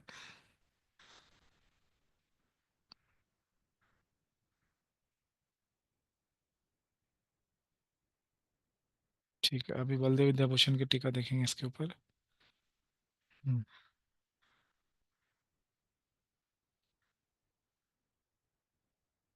पढ़िए। The great air which cannot support itself, situated in the great ether which also cannot support itself, moves everywhere. Hmm. Since they have no supporting power of their own, their existence is enabled by my will alone, and movement takes place through the Paramatma will. हाँ, तो परमात्मा जो इनका जो परमात्मा feature उसके बारे में बता रहे हैं, अलूफनेस। हाँ, मतलब उससे प्रभावित ना होने के लिए यह उदाहरण दे रहे हैं। ऐसा बलदेव विद्याभूषण बता रहे हैं। ठीक है, कि ये जो हवा है, वायु है, वो खुद से खुद को संभाल नहीं सकती। दूसरा, ये जो खम है वो भी खुद को अपने आप से संभाल नहीं सकता। ठीक है। और आगे बोल रहे हैं कि क्योंकि ये दोनों खुद को एक से अपने आप से संभाल नहीं सकते, तो उनको कौन संभालने वाला है? उनको संभालने वाली मेरी सत्य संकल्पा शक्ति है, मेरी इच्छा शक्ति है। हाँ, माई विल अलोन, मेरी इच्छा शक्ति के द्वारा दोनों भी क्या है, वो संचालित हो रहे हैं। और उनका जो संचालन है वो कैसे होता है? मेरे द्वारा होता है, वो परमात्मा के द्वारा होता है, वो बता रहे हैं यहाँ पर। मेरे परमात्मा रूप में विद्यमान होने से उनका संचालन हो रहा है। और आगे क्या बोल रहे हैं, अगर मैंने ऐसा नहीं किया तो ये जो भी एलिमेंट्स हैं, हाँ, जो भी ये तत्व हैं, हाँ, उस क्या होंगे? जैसे खम हुआ, या फिर जल हुआ, या वायु हुआ, अग्नि हुई, वो सब कुछ नाश हो जाएगा। ठीक है, ये रामानुज के टीका में बताया है, वहां से बलदेव विद्याभूषण बता रहे हैं। ठीक है, प्रभुपाद जी की टीका हमने देखा यहाँ पर। ठीक है, अगले श्लोक को देखते हैं, 7वां श्लोक। सर्वभूतानि कौन्तेय प्रकृति यान्तिम, या प्रकृतिम यान्ति मामिकाम, कल्पक्षये पुनस्तानि कल्पादो विसृजामि हम। तो देखिए, अभी तक बताया भगवान ने कैसे स्थिति होती है सब चीज़ की, मेरे ऊपर वो सब आधारित है। लेकिन अभी यहाँ पर क्या बोल रहे हैं? यहाँ पर निर्माण और विध्वंस को बता रहे हैं, अपने ऐश्वर्य के द्वारा निर्माण और विध्वंस को बता रहे हैं। ठीक है, ये दोनों को बता रहे हैं, निर्माण और विध्वंस को। अभी तक क्या बताया, कैसे सब कुछ संचालन में कर रहा हूँ, मेंटेनेंस को बताया अभी तक। ठीक है, सब जीवात्माएं या जो पूरा भौतिक ब्रह्मांड है, सबको मेरे ऊपर आश्रय लेना पड़ता है। हाँ, वो सब मेरे ऊपर आधारित हैं, ऐसा बताया। अब इसका जो भौतिक जगत है, उसका निर्माण और विध्वंस दोनों भी मैं करता हूँ। अब ऐसा ऐश्वर्य के बारे में बता रहे हैं, अपने ऐश्वर्य के बारे में। हाँ, इसका अनुवाद पढ़िए, नीलाचल नारायण प्रभु। हे कुंती पुत्र, कल्प का अंत होने पर सारे प्राणी मेरी प्रकृति में प्रवेश करते हैं और अन्य कल्प के आरंभ होने पर मैं उन्हें अपनी शक्ति से पुनः उत्पन्न करता हूँ। हाँ, तो कल्प मतलब क्या हुआ, जो ब्रह्मा जी का एक दिन होता है, हाँ, उसको कल्प कहते हैं। ये हमने 8वें अध्याय में चर्चा किया। वो जब दिन का अंत होता है तो सारे प्राणी मेरे प्रकृति में प्रवेश कर जाते हैं, गर्भोदक्षा विष्णु में प्रवेश करते हैं। और फिर दूसरा कल्प का जब आरंभ होता है तो फिर उनको मैं अपने शक्ति से उत्पन्न कर देता हूँ, अनेक अनेक शरीर लेने के लिए। ठीक है, हाँ, पढ़िए इसका तात्पर्य। इस विराट भौतिक अभिव्यक्ति का सृजन, पालन तथा संहार पूर्णतया भगवान की परम इच्छा पर निर्भर है। कल्प क्षय का अर्थ है ब्रह्मा की मृत्यु होने पर। ब्रह्मा 100 वर्ष जीवित रहते हैं और उनका एक दिन हमारे 43 चार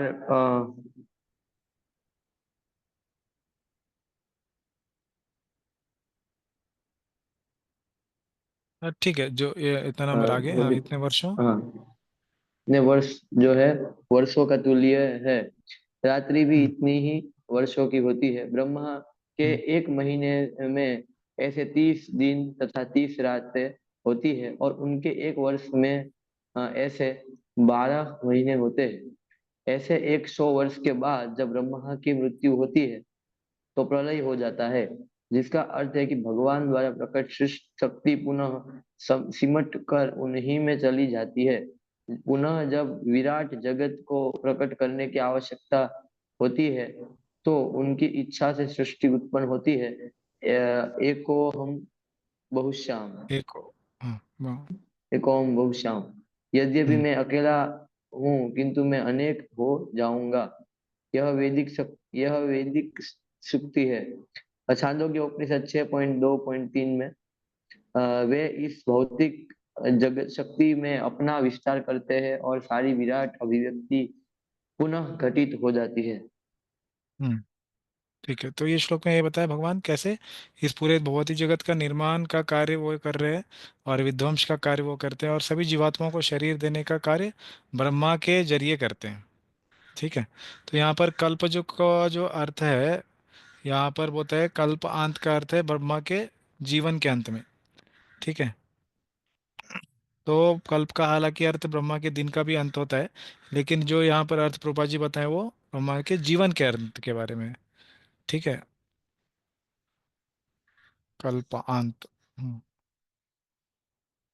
ठीक है, अभी आगे बढ़ते हैं। हाँ, पढ़िए इसको। Uh, it has just been stated that the maintenance of all living beings takes place by the will of the Lord alone. Now, the Lord speaks about creation and destruction of all living entities, of all हाँ, तो entities. अभी वही बोल रहे हैं कि ये जो श्लोक नंबर 7 है, यहाँ से क्या शुरुआत हो रही है अभी, जो कि निर्माण और विध्वंस का जो कार्य होता है उसके बारे में विवरण जारी हो रहा है अभी यहाँ से। ठीक है, आगे पढ़िए। हाँ, ये पढ़ लिया हमने प्रभुपाद जी का। ठीक है, अगला श्लोक पढ़ते हैं।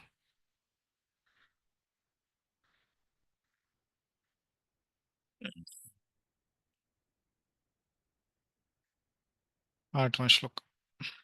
प्रकृतिं स्वांशविष्टभ्यं विसृजामि पुनः पुनः भूतग्रामम् इमं कृत्स्नन् अवशं प्रकृते अवशात्। पढ़िए।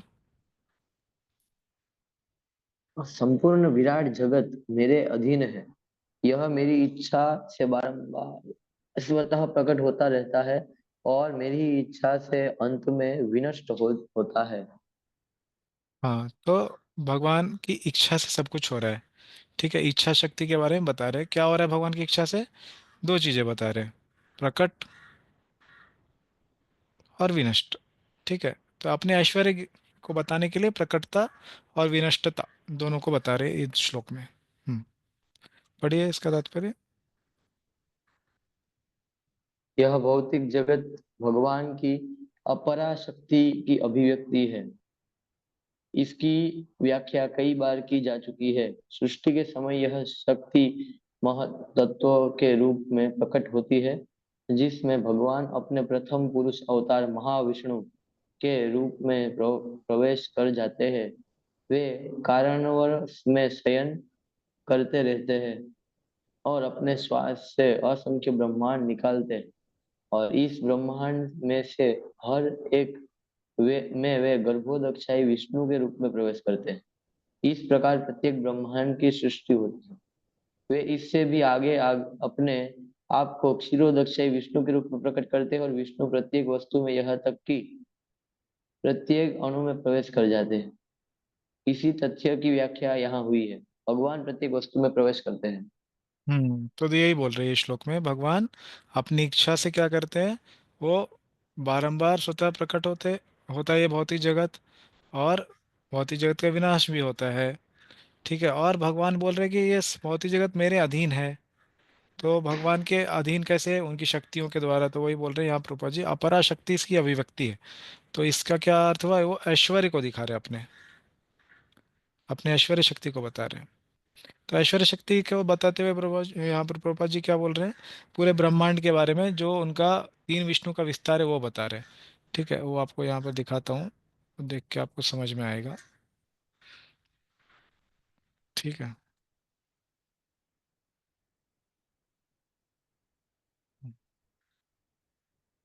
दिख रहा है आपको ये फोटो।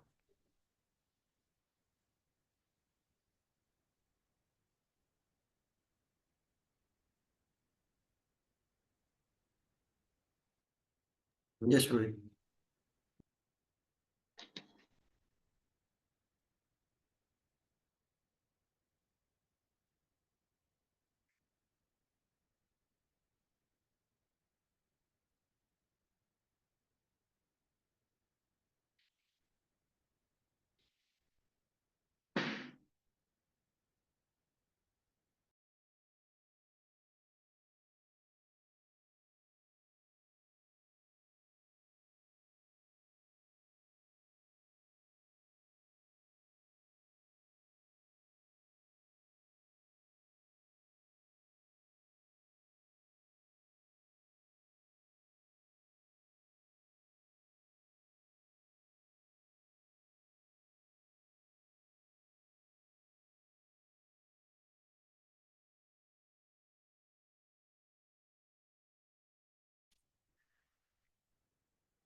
हाँ, दिखाई दे रहा है क्या आप लोग को ये फोटो। हाँ दिख रहा है ब्रो। हम्म तो वही प्रोपा जी जो बता रहे हैं इसमें, वो इस पिक्चर में बताया है। ये गर्भोदक विष्णु गर्भोदक सागर में ऐसे लेटे हुए हैं, और उनके नाभि से कमल जो निकल रहा है उसमें ऐसे 14 भुवन है। ठीक है, कौन कौन से, ऊपर के 7, नीचे के 7। ठीक है, 14। और ये एक ब्रह्मांड है। ठीक है, ये एक पूरा ब्रह्मांड है। तो इसमें आप परमात्मा के रूप में, ये क्षीरोदक्षाय विष्णु यहाँ पर परमात्मा का ही विस्तार क्षीरोदक्षाय विष्णु यहाँ पर है। ठीक है, जो कि ध्रुव लोक को ही क्षीरोदक्षाय विष्णु का स्थान है एक्चुअली, दोनों एक ही है, श्वेत द्वीप कहा गया है। और ब्रह्मा जी ऊपर यहाँ पर बैठे हैं, कमल के ऊपर। ठीक है, कमलासन। और फिर हर एक ब्रह्मांड का जो एक एक लेयर होता है, एक एक आवरण होता है, वो यहाँ पर दिखा है। अर्थ, भूमि, जल, अग्नि, वायु, खम और अहंकार महतत्व से घिरा हुआ रहता है। ठीक है, तो ये एक ब्रह्मांड हो गया। और ऐसे बहुत सारे अनेक अनेक ब्रह्मांड आप देख रहे हो ऊपर हिरोक्षा विष्णु, सॉरी, कारणाध्यक्षा विष्णु से निकल रहे हैं। ठीक है, यहाँ पर। तो ये जो हिरण्य गर्भ रहता है वो सोने के एक गर्भ के भांति रहता है, तो इसीलिए सबको सुनहरे कलर का दिखा है। ठीक है, ये महाविष्णु या कारणाध्यक्षा विष्णु से सबका उत्पत्ति हो रही है। ठीक है, लक्ष्मी जी, माया देवी, शंभु तत्व, ये सभी हैं यहाँ पर। उसके ऊपर ब्रह्म ज्योति के पहले सदाशिव लोक ऊपर, और नीचे महाकाल का धाम। ठीक है, ये बताया गया है। और ये जो कारण ओशन है, कारण समुद्र है, यही इसको ही अगला दूसरा नाम विरज, जो नदी है उसको कहा गया विरज नदी। ठीक है, तो ये ब्रह्मांड का पूरा सृष्टि का जो लीला है वो भौतिक जगत की लीला यहाँ पर है। ठीक है, इसको ही देवी धाम भौतिक जगत को, और महेश धाम उसके ऊपर कहा गया है। तो इस तात्पर्य में प्रभुपाद जी ने ये बताया। ठीक है, अभी आगे बढ़ते हैं। हाँ, पढ़िए बलदेव बुद्धाभूषण की टीका। How does this takes place? It takes place by power of impressions of previous karmas prakriteh vasatah. Beyond their power, av- avasham, that is by the will of the Lord, who has inconceivable Shakti and detachment from all of that. हाँ, तो वही यहाँ पर बोले कि मेरे द्वारा इन जीवों का निर्माण होता है ना, यही श्लोक में बताया कि मेरे द्वारा वो प्रकट होते हैं, उनके मेरे द्वारा ही विनाश होता है उनका। तो यही क्वेश्चन पूछ रहे हैं यहाँ पर कि ऐसा कैसे होता है। तो बोल रहे हैं कि वो जीवात्माओं के अंदर पहले से क्या रहती है, पूर्व वासना रहती है, पिछले पिछले जन्म में क्या किया था, उसके हिसाब से उनको क्या होता है, शरीर प्रदान किया जाता है मेरी इच्छा से। ठीक है, और लेकिन मैं उससे क्या हूँ, उनसे सबसे क्या हूँ, डिटैच हूँ। ठीक है, उनके ऊपर निर्भर नहीं हूँ। ठीक है, उनके अंदर जो भी पहले की पूर्ववत इच्छाएं उसके हिसाब से उनको शरीर दिया जाता है। हाँ, आगे पढ़िए। हाँ, ये पढ़ लिया हमने प्रभुपाद जी का। ठीक है, अगला श्लोक देखेंगे।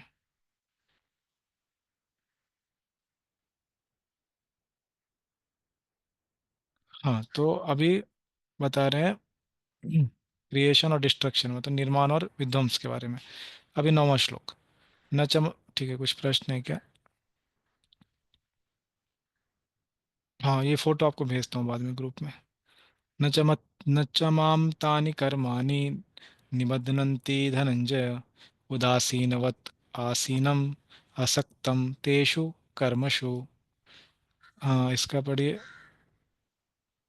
अनुवाद। जयदेव सेवक प्रभु कौन है? प्रभु जी, आप पढ़ सकते हैं क्या? यश सूर्य। हाँ, हे पढ़िए। धनंजय, ये सारे कर्म मुझे नहीं बांध पाते। मैं उदासीन की भांति इन सारे भौतिक कर्मों से सदैव विरत रहता हूँ। धन्यवाद। तो वो बोल रहे हैं कि न च माम तानि कर्माणि, अभी आप बोल रहे हैं अभी तक पर भगवान ने क्या क्या किया, उन्होंने सबका संचालन किया, मेंटेनेंस, निर्माण भी किया, विध्वंस भी किया।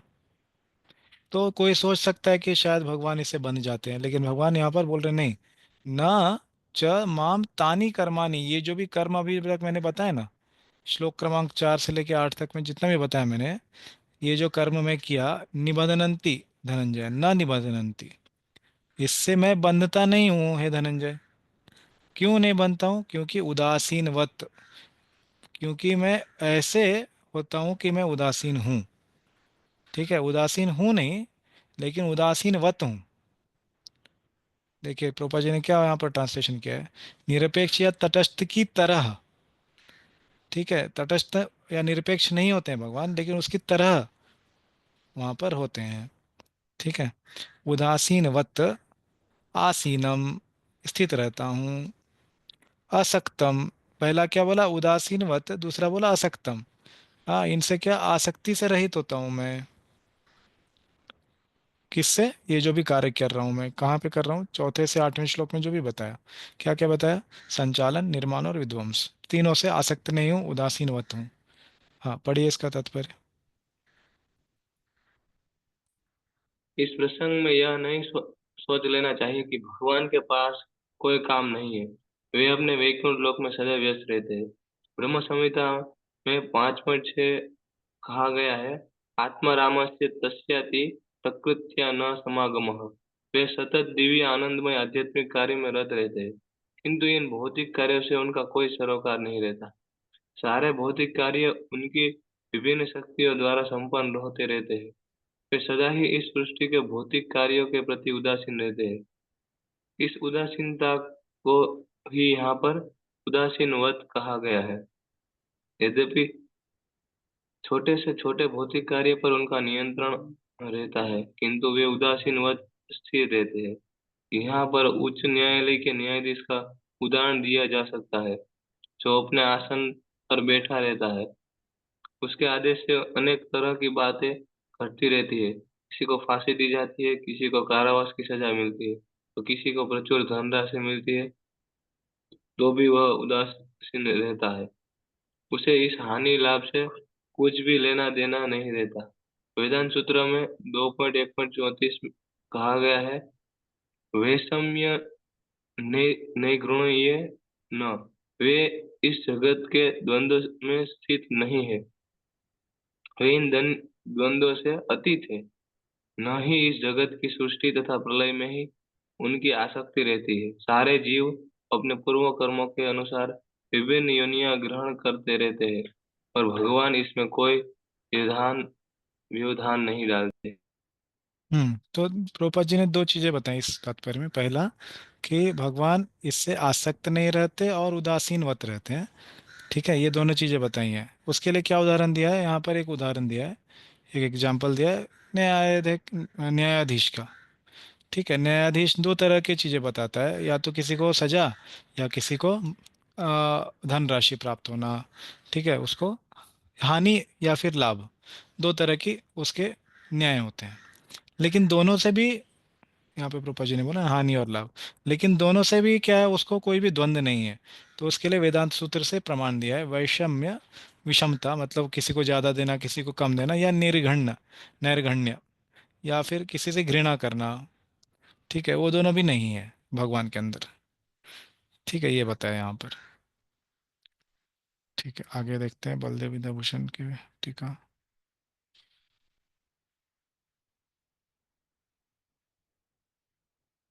हम्म, पढ़िए।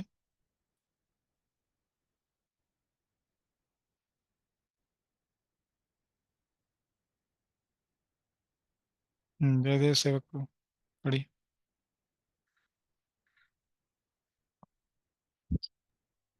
हरे कृष्णा, आवाज आ रही है कोई?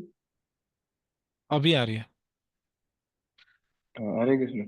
Well, inequality in the matter of creation and maintenance will bind even you because of your acts of injustice. हाँ, तो वही बोल रहे हैं कि कोई आरोप लगा सकता है भगवान के ऊपर पूर्व पक्ष से कि अरे आपको भी बंधना पड़ेगा, आप किसी को भी सजा दे रहे हैं या लाभ दे रहे हैं, आपको भी बंधना पड़ेगा। इसका उत्तर इस श्लोक में दिया गया है, नहीं नहीं, मैं इन सब से नहीं बंधता हूँ, क्योंकि मैं क्या हूँ, अनासक्त हूँ, उदासीनवत हूँ।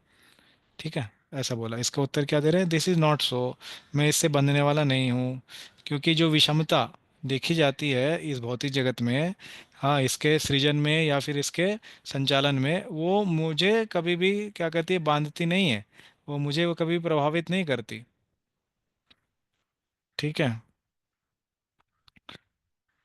भगवान इसका कारण बता रहे इस श्लोक में। क्या बता रहे, पहले के जो उनके कर्म थे, वही उनके आगे के सजा या फिर लाभ या हानि के जो भी है, उसके स्रोत वही हैं, मैं नहीं हूँ। ठीक है, इस बात को समझिए। कोई भी जीवात्मा कभी भी बोलता है भगवान को, भगवान मेरे जीवन में जो भी हो रहा है तुम्हारे कारण हो रहा है, जितने दुख आ रहे हैं मेरे जीवन में तुम्हारे ही कारण हो रहा है, भगवान फिर उसको सुन के हंसते हैं।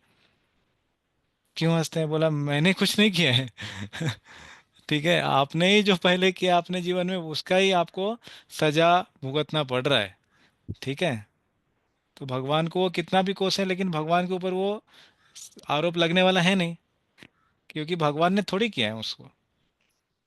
ठीक है, तो वही बोल रहे हैं कि जो आपने पूर्व कर्म किए हैं पूरे जीवन में या इस जीवन में, उसके ही कारण आपको भला बुरा हो रहा है आज, और उसके ही कारण आगे आपको देवता का शरीर या फिर मनुष्य का शरीर या जानवर का शरीर या कोई अन्य शरीर आपको मिलेगा। मैं तो इससे क्या हूँ, उदासीनवत हूँ, न्यूट्रल हूँ। ठीक है। तो आपने 2 रोटी मांगा, मैंने आपको 2 रोटी दिया। आपने 4 रोटी मांगा, आपको 4 रोटी मैंने दिया। ठीक है। आपने अच्छा फल मांगा, आपने अच्छा कार्य किया, अच्छा फल मिला। बुरा कार्य किया, बुरा फल मिला। तो इसमें मेरा क्या योगदान है? ठीक है, मेरा कुछ योगदान नहीं है, ऐसा भगवान बोलते हैं। मैं तो उदासीनवत हूँ। ठीक है, ऐसा बोल रहे हैं। लेकिन फिर भगवान ये बोलते हैं, हाँ लेकिन मेरा एक कार्य है कि आपको जो दुख या सुख आने वाला है उसको मैं सैंक्शन करता हूँ, उसके ऊपर सिग्नेचर तो मैं करता हूँ। जैसे न्यायाधीश का उदाहरण दिया प्रभुपाद जी ने, तो जब तक उसका सिग्नेचर नहीं होगा तब तक उसको दंड मिलने वाला है नहीं। तो वो तो मैं काम करता हूँ, अपना काम मैं करता हूँ। ठीक है, ये उदाहरण को ऐसे समझना चाहिए। 3 तरह के कार्य करने वाले लोग होते हैं, ये समझिए। ठीक है, उसको मैं यहाँ लिख के बता देता हूँ, आगे यहाँ पे है। ठीक है, इसको पूरा करते हैं, तो फिर देखेंगे उदाहरण। तो वही बोल रहे हैं यहाँ पर, 3 तरह के कार्य करने वाले। पहले पहला क्या होता है, डिजायरिंग डूअर। ठीक है, इसको आप लिख लीजिए, आगे भी इसका जरूरत पड़ेगा। इच्छा करने वाला व्यक्ति। हम लोग जो है इच्छा करने के बाद और कुछ नहीं कर सकते। ठीक है, प्रकृति है क्रियमाणानि गुनः कर्माणि च सर्वशः। हम लोग सिर्फ इच्छा करते हैं, करने वाला कौन है, प्रकृति है। ठीक है, उसको क्या बोलते हैं, परफॉर्मिंग डूअर। ठीक है, 3 तरह के कार्य करने वाले होते हैं। डिजायरिंग जीव कौन है, ये जीवात्मा है। परफॉर्मिंग डूअर कौन है, ये प्रकृति है। ठीक है, वो कार्य करती है हमारे लिए, हम सिर्फ इच्छा करते हैं। जीवात्मा की क्या है इसमें, उसका बस इच्छा करने मात्र का श्रेय है। करना किसको है, प्रकृति है क्रियमाणानि गुणः कर्माणि सर्वशः। करती तो प्रकृति है, लेकिन प्रकृति को करने के लिए उसको बोलता कौन है, करने के लिए सैंक्शनिंग डूअर बोलते हैं उसको। उसके ऊपर सिग्नेचर कौन करता है, वो भगवान करते हैं। ठीक है, सैंक्शनिंग डूअर ये क्या है, भगवान है। भगवान जब तक सिग्नेचर नहीं करेंगे, वो प्रकृति वो करेगी नहीं कार्य। जैसे हम कोई इच्छा करेंगे कि हमको स्वर्ग जाना है, तो ऐसा थोड़ी हम स्वर्ग पहुंच जाएंगे, प्रकृति ने कर दिया। तो भगवान पहले चेक करेंगे, आपने वो पुण्य किया है कि नहीं पहले स्वर्ग जाने का। वो पुण्य किया है तब सिग्नेचर होगा उसके ऊपर, तब जाकर के प्रकृति वो कार्य करेगी, तब जाके कोई स्वर्ग पहुंच सकता है। ठीक है, वैसे सभी कार्यों में होता है जीवात्माओं के लिए। वो सिर्फ इच्छा करता है, इच्छा करने के योग्य है। जो उसको संपूर्ण करता है वो कौन है, प्रकृति। कार्यान्वित करने वाला सिर्फ प्रकृति होती है, लेकिन उसको कार्यान्वित करने से पहले सिग्नेचर चाहिए उसको। उसको सिग्नेचर चाहिए किसका, भगवान का। तो जब तक भगवान नहीं उसके ऊपर सिग्नेचर करेंगे, कुछ होने वाला नहीं है। तो इसको ही उदाहरण देकर प्रभुपाद जी ने बताया न्यायाधीश का। जब तक न्यायाधीश सिग्नेचर नहीं करेगा, तब तक जो पुलिस कमिश्नर है या जो भी है, जो उसको सजा देने वाला है, वो कुछ नहीं कर सकता। न्यायाधीश के सिग्नेचर के पहले वो खुद से उसको सजा नहीं दे सकता। ठीक है, या फिर खुद से उसको जेल से रिहा नहीं कर सकता। ये समझना चाहिए कि 3 तरह के कार्य करने वाले लोग होते हैं। हम जीवात्माएं सिर्फ इच्छा कर सकते हैं। आगे क्या बोल रहे हैं Baldev Vibhushan, those karmas cannot attribute to me. तो उनके जो कर्म है, अच्छे कर्म बुरे कर्म के कारण उनको जो फल मिल रहा है, उसके कारण मुझे मत आप दोषी ठहराओ। ठीक है, क्योंकि मैं तो आसक्त हूँ, अनासक्त हूँ। ठीक है, मैं उनसे अनासक्त हूँ, उदासीनवत हूँ। ठीक है, इसलिए उन्होंने जो किया वो उनको भुगतना पड़ रहा है, मैं इसमें कुछ नहीं किया हूँ। ठीक है, तो उसका ही जो यहाँ पर प्रमाण दे रहे हैं, जैसे प्रभुपाद जी ने दिया प्रमाण, वो यहीं से बोला, वैषम्य निर्गण्य न सापेक्षत्वात् तथा ही दर्शयति। तो भगवान के अंदर कोई भी पार्शियलिटी नहीं है, विषमता नहीं है, या फिर घृणा घृणा करने की भावना नहीं है, ना सापेक्षत्वात् सापेक्षता भी नहीं है। हाँ, ही दर्शयति, उनके अंदर ये सब नहीं दिखता है। ये वेदांत सूत्र से बताया प्रभुपाद जी ने, बलदेव विद्याभूषण ने उसको बताया। ठीक है, अभी 10वां श्लोक देखेंगे।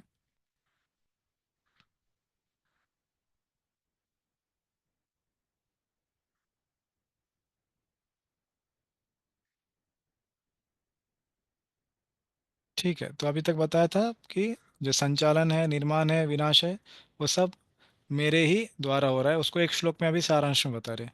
मया अध्यक्षेण प्रकृति सूयते सचराचरम हेतु नानेन कौन्तेय जगद विपरिवर्तते। इसका पढ़िए अनुवाद, किन्होंने नहीं पढ़ा अभी तक? हाँ, हरिप्रेम प्रभु अभी पढ़ सकते हैं आप? पढ़िए, हरिप्रेम निताय प्रभु।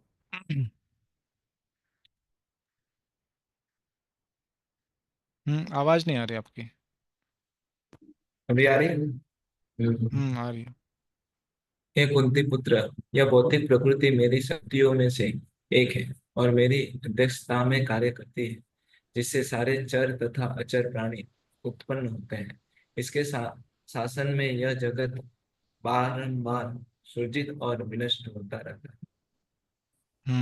तो भगवान सारांश में बता रहे हैं, कुंती पुत्र, यह भौतिक जगत मेरी शक्तियों में से एक है और मेरी अध्यक्षता में कार्य करती है। मया अध्यक्षेण, हाँ, प्रकृति मेरी अध्यक्षता में प्रकृति करती है कार्य। क्या करती है? सूयते, हाँ, वो प्रकट होती है।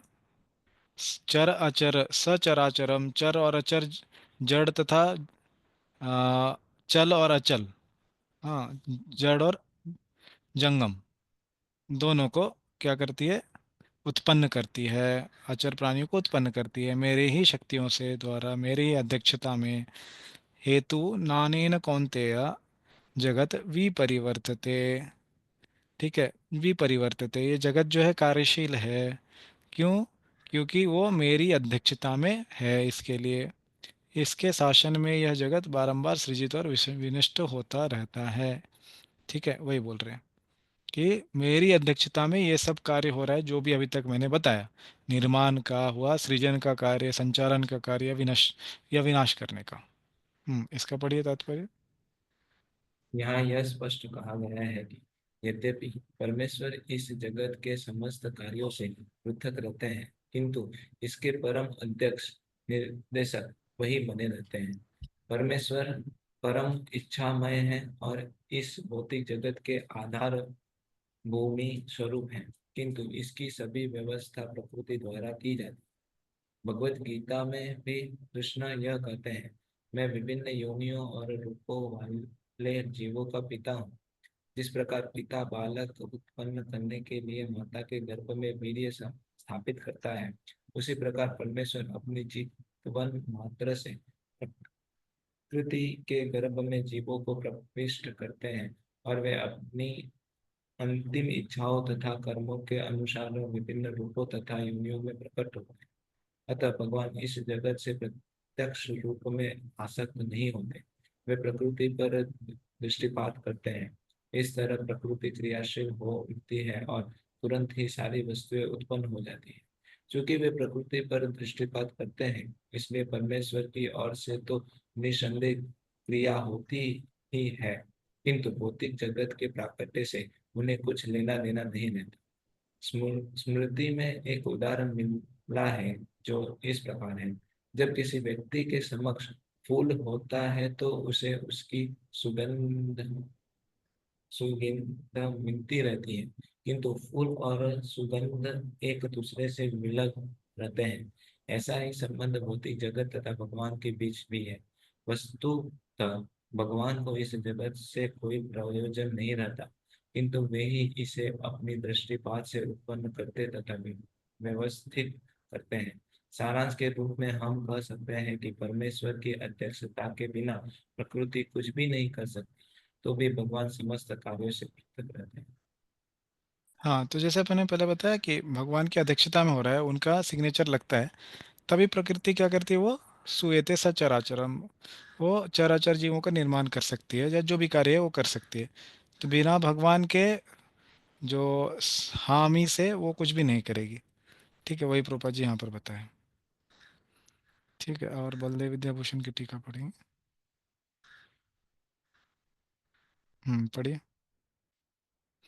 तो ठीक है, मैं पढ़ के बताता हूँ। भगवान यहाँ पर क्या बोल रहे हैं, इसी चीज को जो अभी 9वें श्लोक तक बताया, उसको ही और आगे बढ़ा रहे हैं कि भगवान जो है दृष्टिपात करके, भगवान बोल रहे हैं मेरे दृष्टिपात से, जो कि सर्व जगत के स्वामी हूँ, क्या करता हूँ मैं प्रकृति को नियंत्रित करता हूँ। ठीक है। तो यही चीज प्रभुपाद जी ने भी लिखा अपने तात्पर्य में, है ना।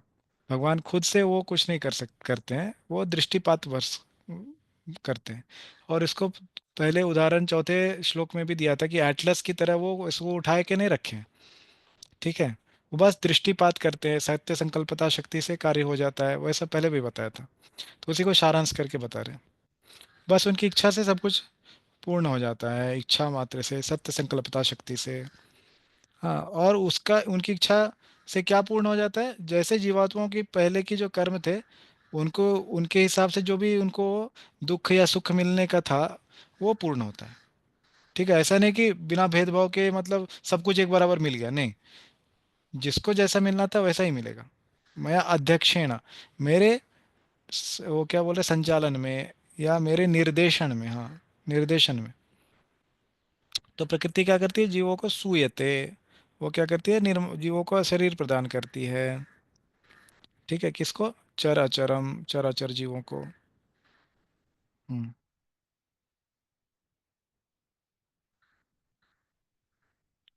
ठीक है। और मेरी ही दृष्टिपात से ये जो ब्रह्मांड है वो बार बार पुनः स्थित होता है, प्रकट होता है, वो बोल रहे हैं। इसका कहाँ से प्रमाण दिया है, इसका प्रमाण मंत्रिका उपनिषद करके है, उसके चौथे श्लोक से दिया है। ठीक है। कि कोई व्यक्ति जब प्रकृति के ऊपर ध्यान लगाता है, हाँ, जो कि चीजों के बदलाव को लाती है, हाँ। हम्म, ठीक है, ये उतना जरूरी नहीं है। फिर आगे क्या बोल रहे हैं, हाँ, being the doer and being neutral. तो भगवान क्या है, वो कार्य भी कर रहे हैं लेकिन उदासीनवत भी है। ये दोनों एक दूसरे से विरोधाभास नहीं कर रहा है। हाँ, क्यों विरोधाभास नहीं कर रहा है, क्योंकि भगवान उसको दृष्टिपात के द्वारा संचालन कर रहे हैं, इसको समझिए। जैसे मैंने पहले बताया, भगवान सिर्फ सिग्नेचर कर रहे हैं, करता कौन है, प्रकृति करता है, करती है। ठीक है। प्रकृति सूयते सचराचरम, प्रकृति उसको कर रही है, लेकिन भगवान उसके बस दृष्टिपात कर रहे हैं या फिर उसको हामी भर रहे हैं कि ठीक है ऐसा करो। ठीक है। उसके लिए विष्णु पुराण से यहाँ पर प्रमाण दिया है। तो वही प्रमाण जो है प्रभुपाद जी ने अपने तात्पर्य में उदाहरण देके बताया, किसका, फूल और उसके गंध का। ठीक है। तो बता रहे जस्ट लाइक फ्रैग्रेंस, जैसे फूलों के जो गंध हैं, हाँ, वो क्या होता है, हमारे नाक में जाने से क्या होता है, जो हमारे नज़दीक में रहते हैं फूल, तो उसके कारण जो गंध होता है वो हमारे नाक में जाते हैं और हमको पता चलता है। ठीक है। कि फूल है यहाँ पर। उसी प्रकार से प्रकृति जो है वो क्या है, भगवान के नियंत्रण में है, उनके दृष्टिपात से। बिना मेरे, भगवान बोल रहे हैं कि मेरे बिना उसकी जो प्रकृति है उसको कोई भी शक्ति नहीं है कुछ करने की। ठीक है। उसका फिर एक से उदाहरण दे रहे हैं। जैसे कोई राजा है, अगर वो उपस्थित नहीं है तो उसके जो मंत्री हैं उनको कुछ भी कार्य करने की शक्ति नहीं है। तो यहाँ पर मंत्री कौन हुए, जो प्रकृति है वो मंत्रियों के भांति हुई, और जो किंग है, वो जो राजा है, वो भगवान हुए। तो ये उदाहरण पहले भी दिया था। ठीक है, उसी को बता रहे हैं। हम्म। ठीक है। यहाँ पर ये 10वें श्लोक का तात्पर्य पूर्ण हुआ। ठीक है।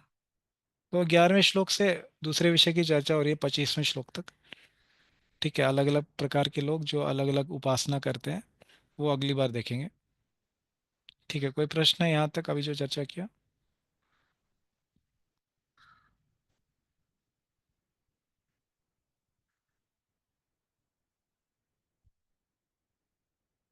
ठीक है। तो प्रश्न नहीं है तो यहाँ पर हम रुकेंगे और अगली बार 11वें श्लोक से फिर से जारी रखेंगे। शिला प्रभुपाद की जय, श्रीमद् भगवद गीता जी की जय, श्री बलदेव विद्याभूषण की जय। हरे कृष्णा।